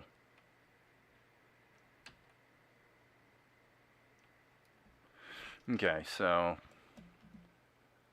really? Save our work. All right. Golek, how is this possible? Okay, the only problem is this happens too soon. So Shift Alt, just bring them forward. Golek, how is this possible? Okay, and then I think I said, let's see, I would say on the word possible, right there, we're going to get a little bit of that liquefy thing going on right here. Ah, shoot. Let's just do a selection so we can't accidentally monkey with his crown.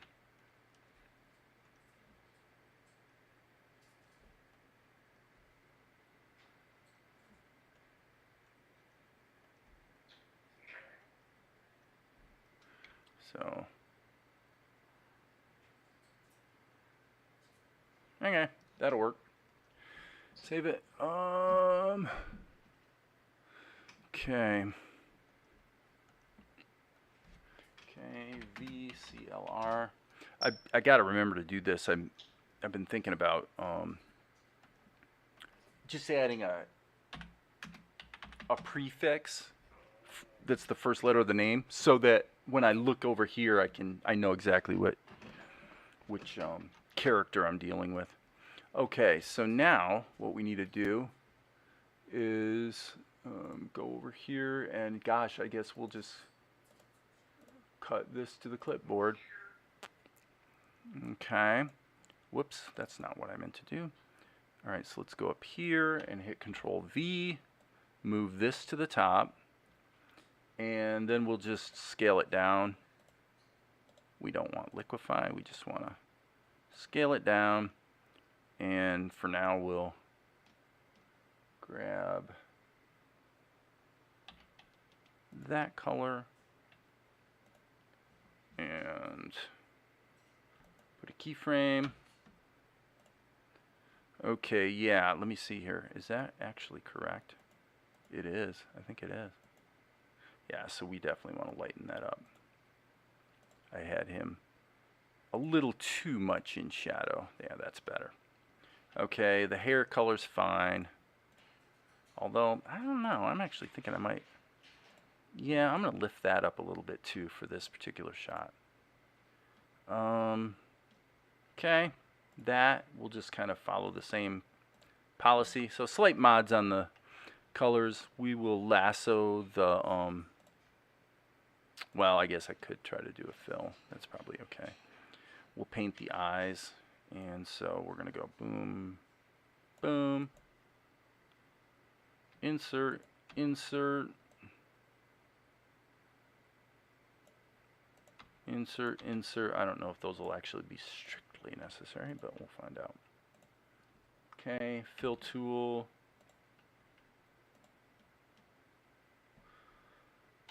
Fill tool, boom, fill tool. Oh, we got a leak. Where's the leak? Ah, There it is. So sorry.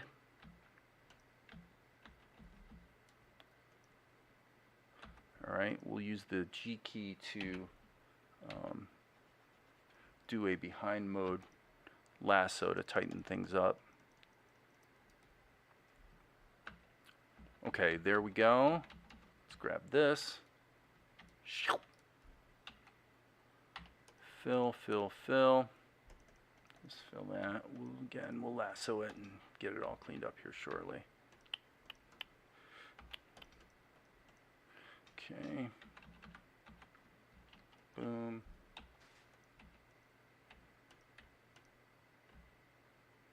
Okay, grab that. Now, let's grab just kind of a whites of the eyes color, B key. Let's grab the ink pen, and we'll go back to here. Paint that in.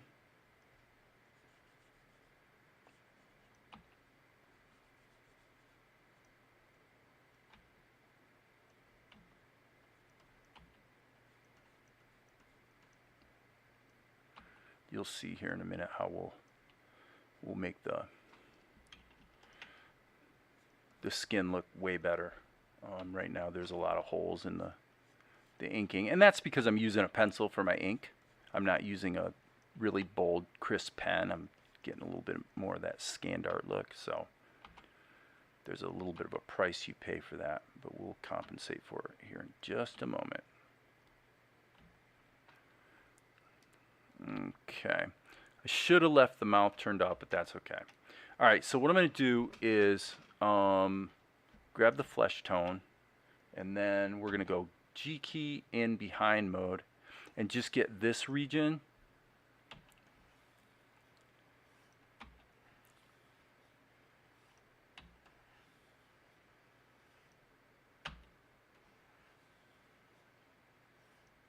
Okay, and then we'll grab the hair color, and actually since the skin's already colored in, we can actually just lasso it like this, and it'll take care of every other, you know, little gap in there is going to be fixed. So behind mode is wonderful. It really is. I mean, you could emulate the same thing by just putting everything in a separate layer, obviously, but that it is. Let's get another shadow layer, SHD, G key, and we'll put in a keyframe. Alright, and of course it's in curve mode because Krita always stupidly sets the freehand path tool to curve mode at first, which, as I've noted here before, has actually been the correct setting one time in the last 2 years. One time that setting has been desirable. So I always have to switch it back to raw. Okay. We really don't want to be dancing around that crown too much, so I don't want to get too detailed on my shadows. Alright. Let's just insert it and do it over. Okay, and I would say, I don't know, I'm going to leave that off. Maybe just a little bit there. Yes, that's better. Okay, so let me get all those in, because that's a bit of a pain to do, because I'm trying to avoid, hello? I'm trying to avoid interfering with the crown. So there, I think we're good. Okay, shadow, E key, so I can trim this off. And that looks good. So get around the eye, get around the eye.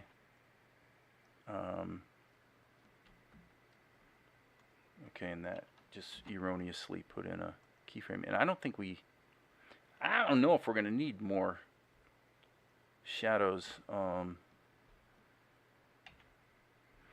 that squint, but we'll see.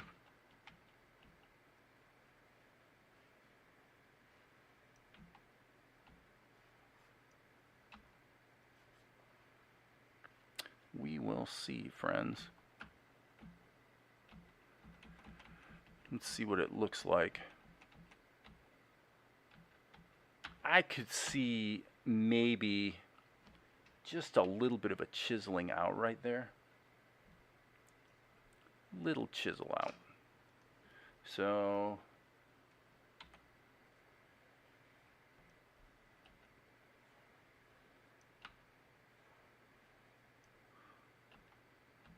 that's not going to work. We're going to have to go, we're going to have to get the rest of these shadows in.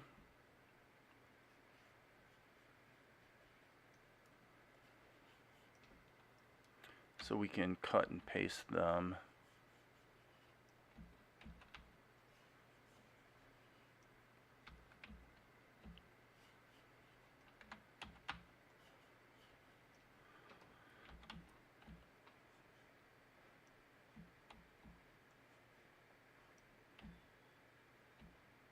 Okay, now I'm going to go S key and grab everything under his nose.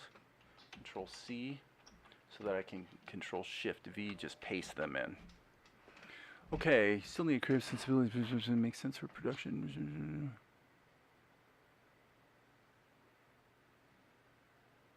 My right eye is getting blurry. I don't know if it's my glasses. I guess it is my glasses. I think I got like something on my glasses. Okay, let's turn the mouth back on and obviously turn it down. Probably to about there. And I do believe Vespigi is done. So let's grab this. You know, and we can think later maybe about the crown. You know, it's possible you'd want to do something with the crown, but for now, we're going to go new layer. And this is going to be, well, actually, this would be shadows. So this is the color layer. So we're going to grab this and go back to the beginning. Color. There it is. Insert a keyframe. So, and I've been doing this more lately. Obviously, there's an error right there in the ink, but kind of going through and actually putting in all the keyframes before I start.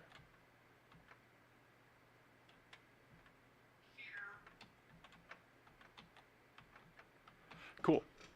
That's that.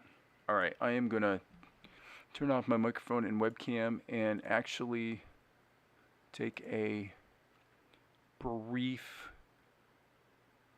breaky poo. So I'm just gonna let this loop for a few minutes and then I shall return, friends.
And I am back. Anybody see anything nasty in this shot that really got on someone's nerves?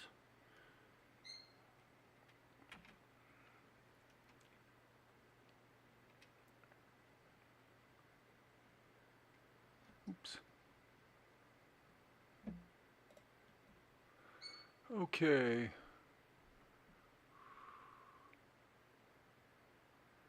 Maria, if you're in Discord, I'm going to take a look at the video I posted where tell me I create the artist can make the artist can't tell the difference. I'll take a closer look. The very quick one I just did, but where did you put it on the Discord? Max, was it Max that? Yeah, I'm gonna pop up the Discord and take a quick look at what you're talking about.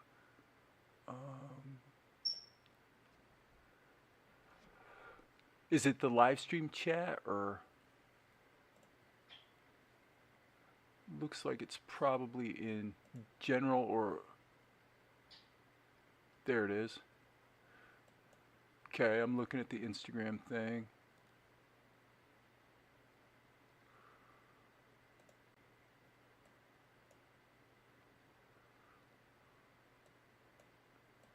Yeah, it looks like it's going to take a little time to look at that, so I'll just defer on it for now and keep getting my work done here. Okay, so back to work. Okay, thanks, Max. Thank you.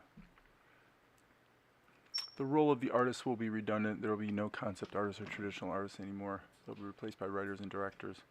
Yeah, I mean, I'm sure you're right to some degree, and of course it's going to be a gradual transition, but the march of progress is certainly headed in those sorts of directions.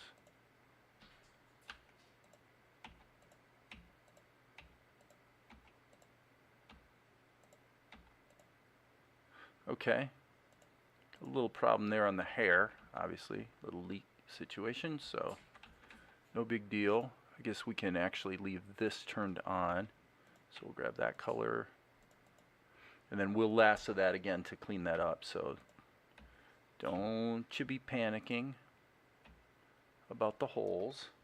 Okay, so now there's some pretty obvious, pretty obvious holes there, so, oh come on, had the wrong tool, sorry.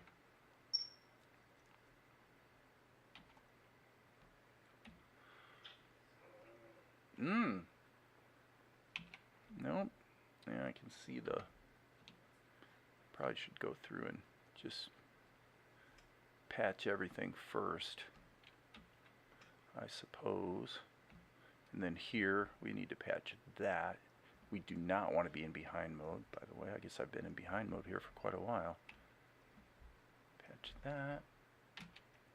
Okay. Okay. Now, we'll grab her skin color, and I suspect, let me see. Actually, I think I'm going to go a skosh lighter on it, but not too much. That's probably, I want to split the difference, I think.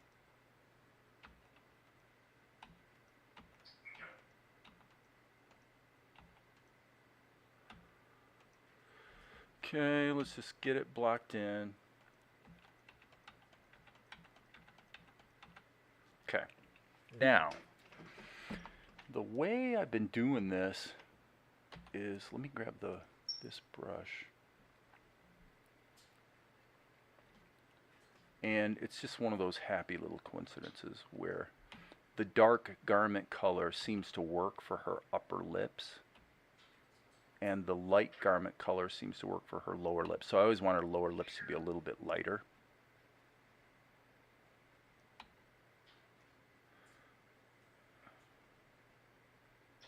So just because it's all so small, I'm just going to kind of do it all the hard way.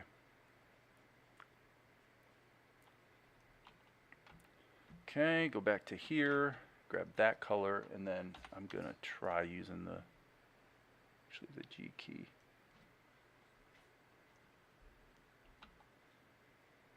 Now that actually could be filled, probably. Yeah.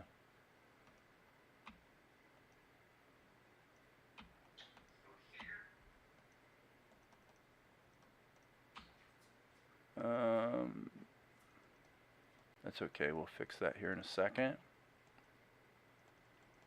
Okay. And we'll use a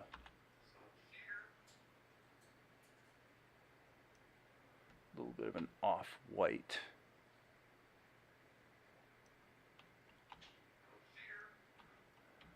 That should be probably something like that. I'm going to just ballpark this. Slightly darker. Yes.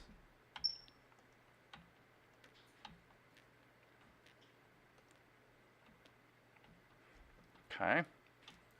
Again, we'll come back and do some patching here. This I'm going to make slightly lighter.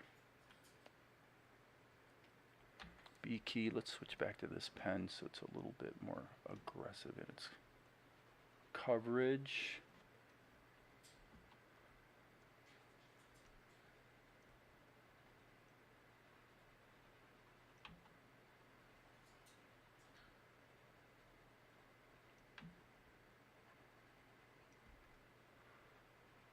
She's actually got similar eye color to Tianara, so it's going to be like a green. Her irises.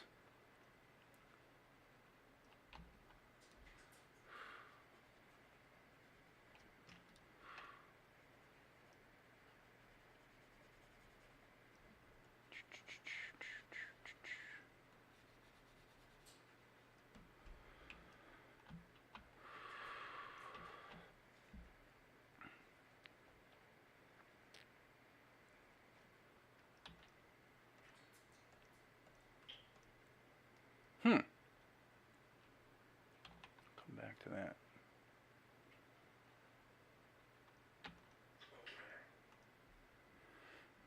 Okay, and back one.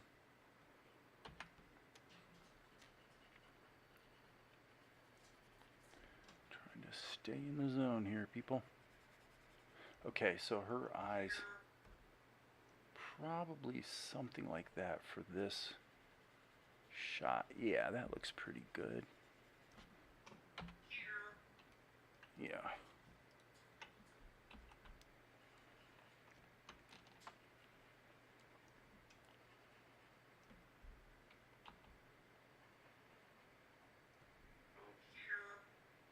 What are you saying over there, Zuko? I hear you, buddy, but I can't understand what you're saying.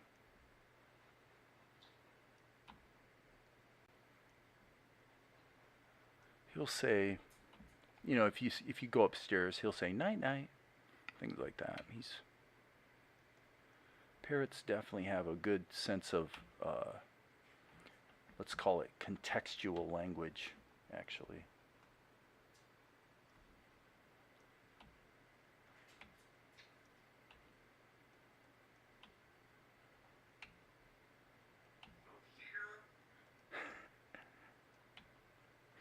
Okay, so probably what I should do is use the pencil to just punch up the eyebrows so that I can then use the lasso in behind mode to clean up all these little holes, because there's a lot of them.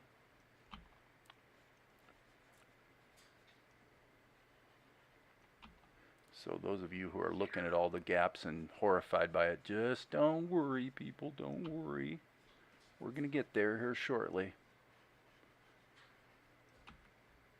You kind of learn the order in which to work so that you don't wind up having to go back and fix things quite as much.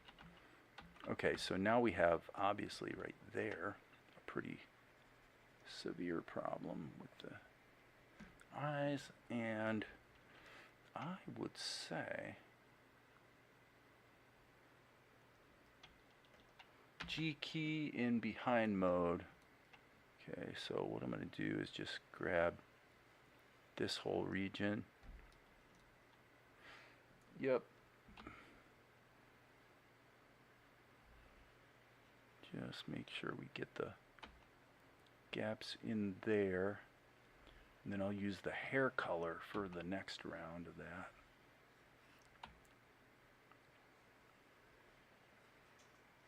Right there. This one is going to be quite improved by this particular operation.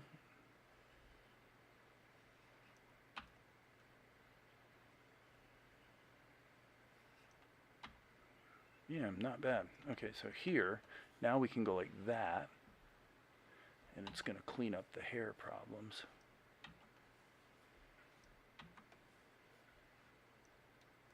Up here, I would say just go like that. Let the hair color prevail. Anywhere that it's bordering with the garment.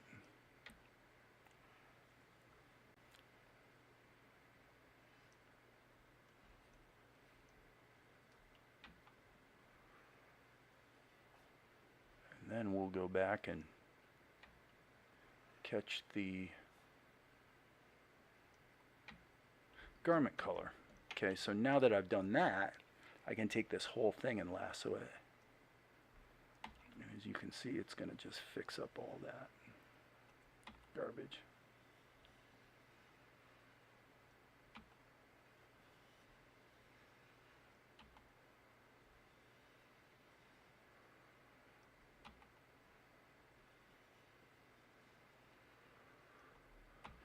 So the one thing that's going to be missing, which I don't think I'm probably going to finish tonight, is going to be eye blinks. I don't think I'm going to do those tonight. I'm not sure why we've got that keyframe in there.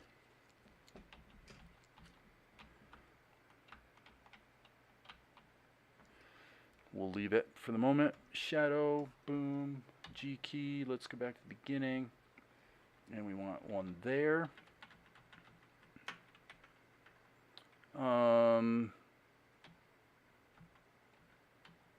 Okay, we got a little problem there on the color. We'll come back and fix that here shortly.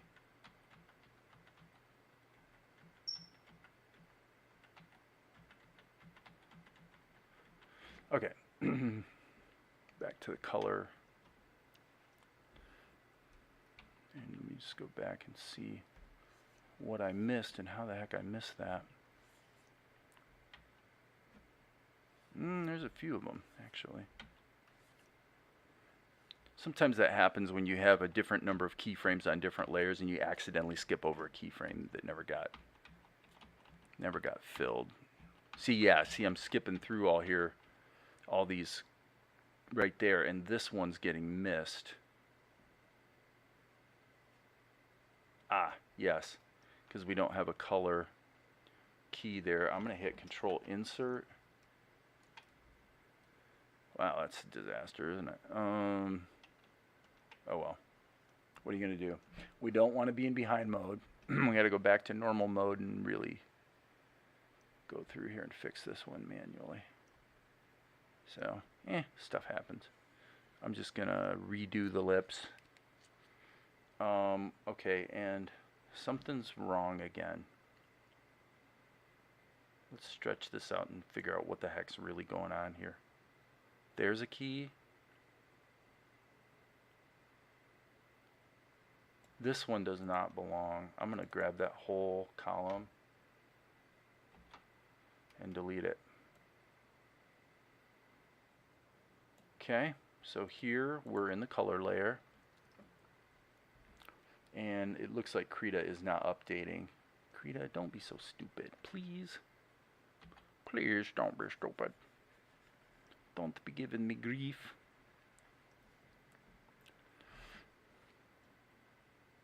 Okay, I'm not sure what is going on with that line that's sneaking through. Let me solo this layer. Okay, so I mean obviously you've got a little bit of a problem there, but that doesn't explain that line. It's almost like the ink seems to be in the ink layer, so I'm going to hit the eraser. Yep, there we go. There's what it was. That's what it was, my friends.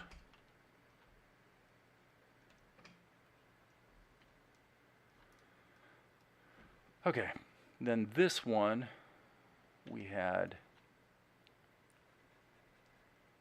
well, I guess we could use the G key there, and then we're going to grab that color, back to the B key. Up, bad, bad, bad, undo, undo. My bad, guys. I was coloring into the ink layer, and that is something I definitely do not want to be doing. Okay, cool. Shadows. Let's go here and let's just start clean. Take a breath. Take a cleansing breath. Go to the shadow layer. And then let's just smack in some shadows. Get the basic idea happening. And then let's roll that back down to where it needs to be. Something like that. And I would say I want to be a little bit more delicate on her eyelid situation. So I think what I want to do is maybe just catch that recess. Okay, let's just deal with her face. Let's just deal with the shadows on the face, and then we'll come back and catch the body.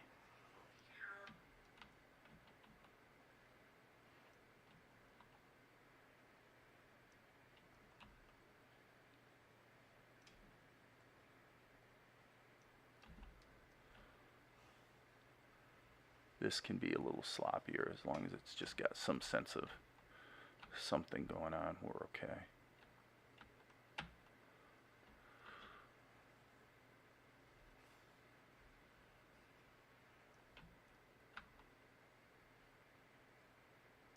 And now I'm going to let that deepen a little bit. Maybe just catch a tiny bit underneath.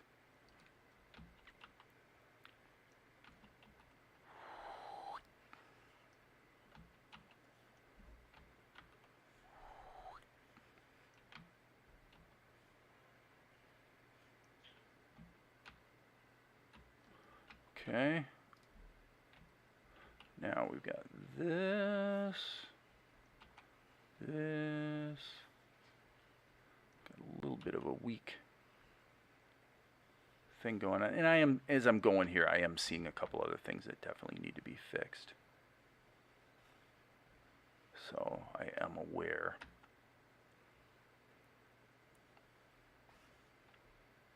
The outlines, for example, are a little weak, and right there you see some gaps in the garment color, so no big deal. Okay, let's grab that. Boom.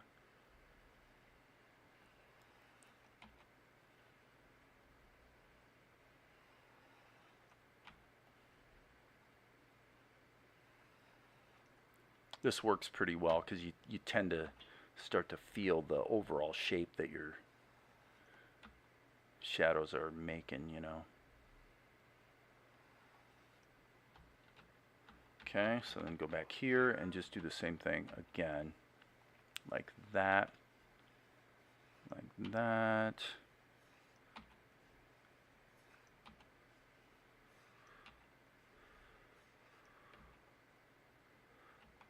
That one doesn't change, so I guess that's that. I don't know what those two lines there are.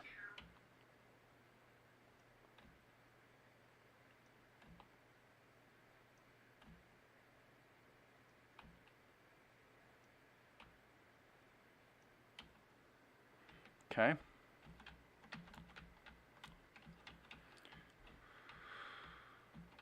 Okay, this needs to be a little more aggressive.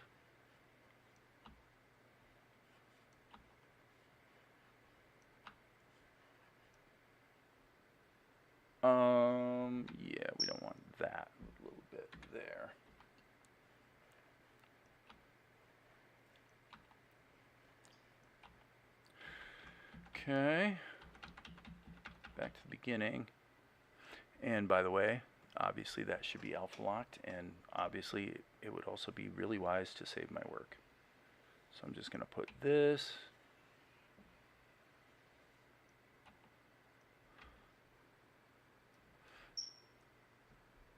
S key, grab that, Control C, V, and then move that a little bit. Control Shift V, move it even a little more. Control Shift V, slight turn, bring it down, Control Shift V.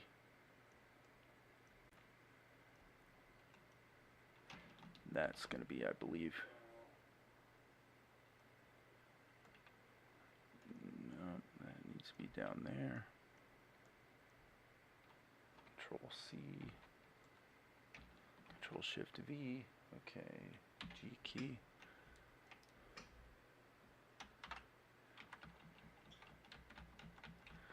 Okay, what do we want to do? Let's go like that.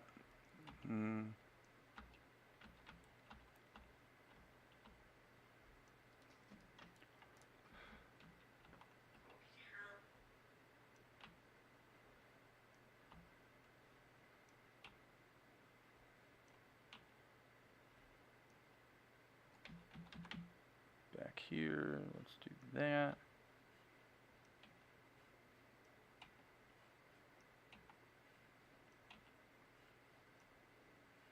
A little bit more.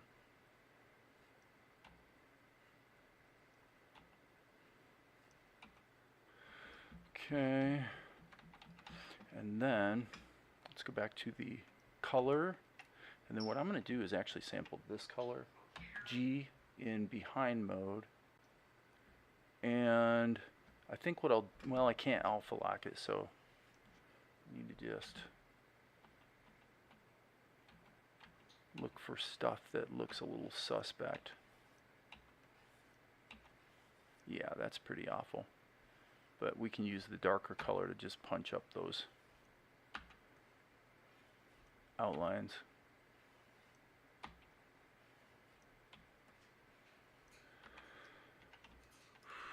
Okay.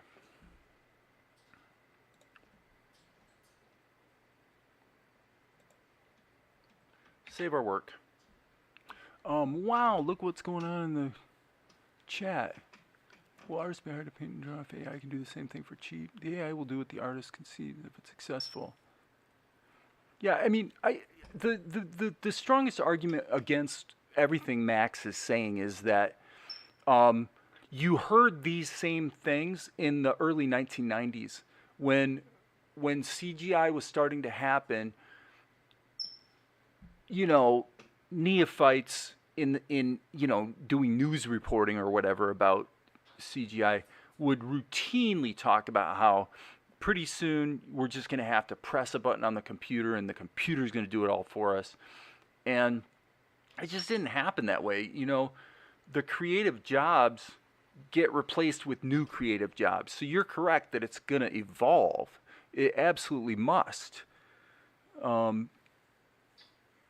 it's still going to be the vision of, you know, a creator that it's like me, man. You know, if I could draw this drawing of Carliana and then have the software be smart enough to be able to turn it into a 3/4 view convincingly, you know, I think that'd be great. And you can, to a degree. You know, if you know how to do it, you can actually turn a straight on shot into a convincing 3/4. And if you you know, and then you build up a library of straight ahead, slightly turned 3/4 profile, and then you flip it, so then you've got all the faces you need to do a show, and you can do a show that way. You know. Now what I'm going to do here, friends, is pull up. This is shot number 624. Okay, so what I'm going to do is I'm actually going to pull up -624, and I do believe, if I am not mistaken, that I can just grab this layer. Now this has a transform mask on it, so what I'm going to do is I'm going to just delete the transform mask. So I just grab the whole layer as such as it is, okay? And go down here and hit Control V. And there it is. Okay. And so now I think what I'm going to do in this particular shot is I'm going to scale this up a bit. And I'm going to even blur it out more than it is. Filter, blur, Gaussian blur. Probably about a... That's a little too much focal depth. I would say something like that looks pretty good. And then for this layer, I am going to trim it to the image size so it doesn't have all the extra. See, now it's cropped to the frame. Okay, now there's one more thing I want to do. And that is, for both of these guys, I want to add a, I usually call this SHD2. And this is going to be alpha locked. And I just want to go like, whoops, that's not what I want to do. I want this color. And I need to be in normal mode. So what I want to do is just go like this. And I'm actually going to hit Control F to blur that the same way I did the Gaussian blur a moment ago. And then we're just gonna dial this in something like that, okay? And then we're gonna do the same thing on Carliana. SHD2 doesn't even need a keyframe because it's only gonna be drawn once, and then it's gonna be blurred, and then that will operate over the entire shot. So I think I might be done actually. Let me see. Oh yes, yes, there was one thing I wanted to do. Okay, and that is on her ink here, I'm going to do the G-Mic thing. So I'm going to save my work, and then the filter is going to be G-Mic, QT, random 0.5 actually is fine. And now let me look real close and see if it worked. It appears not to have worked. Oh, I forgot. You have to actually, it appears to me, it's actually inconsistent, but I think what you need to do is actually add a keyframe before you modify it. Because G-Mic doesn't seem to add the keyframe for you. So why that's disappearing, I'm not sure. So if this winds up being something I have to sit and struggle with, which it's going to. So for whatever reason, G-Mic is not working, which is kind of unfortunate, but what are you going to do? So I'm going to isolate that ink layer. And why don't we try one other thing, which is to make a selection and see what is odd is every time I've seen this happen where G-Mic is, it's not, the drawing keeps disappearing, it doesn't work. And I don't know why it doesn't work. Probably as likely as not, frankly, if I kill Krita. Hang on a second. Let's make sure of what we're doing here. Okay. Save my work. And I'm just going to kill Krita and reopen Krita and see if that does the trick. See if there's some strange bugginess going on. If you were 20 years younger, Amar, dude, all the things that would happen in the world if you were 20 years younger. Come on.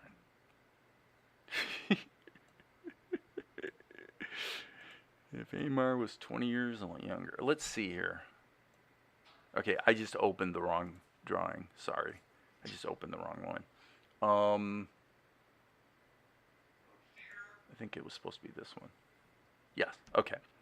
So let's try this again. So there's her ink lines, and all we want to do is just do a G-Mic mod on her ink lines. So I'm going to go to the next keyframe, hit Control Insert to make a duplicate, and then we'll try this one more time. And we're still not seeing anything. I have no idea why. And maybe if I switch away from it and then back to it. Yes, that appears to have done the trick. Yes, very good. Apply. Okay. And Krita just blew up. Darn it. I hate this when I get an inch from the finish line and then things start crashing. It's so annoying. You know, and always when you're 2% done with the shot, you know, you're that close. Oh well, what are you going to do? I know what you're going to do. You're going to just suffer. That's what you're going to do. Okay. Again, there it is. Control insert. We'll try it one more time, and if it fails again, I'm going to give up. Apply. Okay. All right. I'll bet you that one worked. Let's find out. No, it didn't do a thing. It literally did nothing. So screw it. I'm done. I quit. I'm not going to do that. I might do it later. I might come back and try it tomorrow or something, but I'm not going to sit here and struggle with it for a long time for no good reason. So this is shot number 631. Control R. This needs to be 631. 631. And that should be all rendered up quite nicely, unless Krita blows up again, which could happen. I mean, the other day, Krita kept blowing up during renders, and it was just that one day. Normally, Krita's pretty good on rendering, but boy, that day it sure wasn't. Okay, so there it is. There's 631. So what we're going to do is we're going to import the image sequence, scenes, 631. And there it is, render.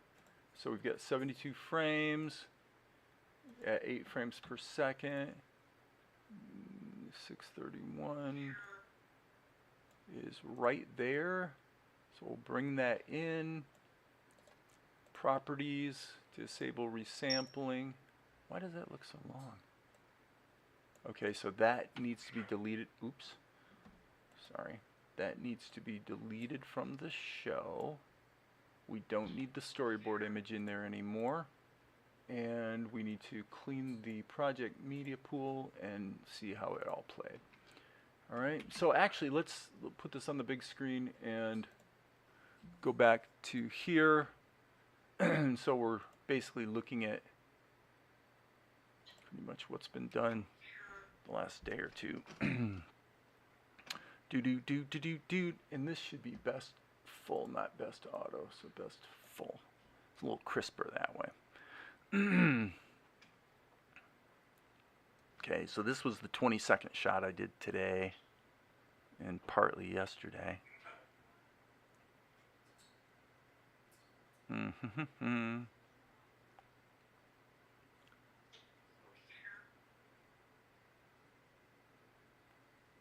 And Golik says it appears that she's been kidnapped.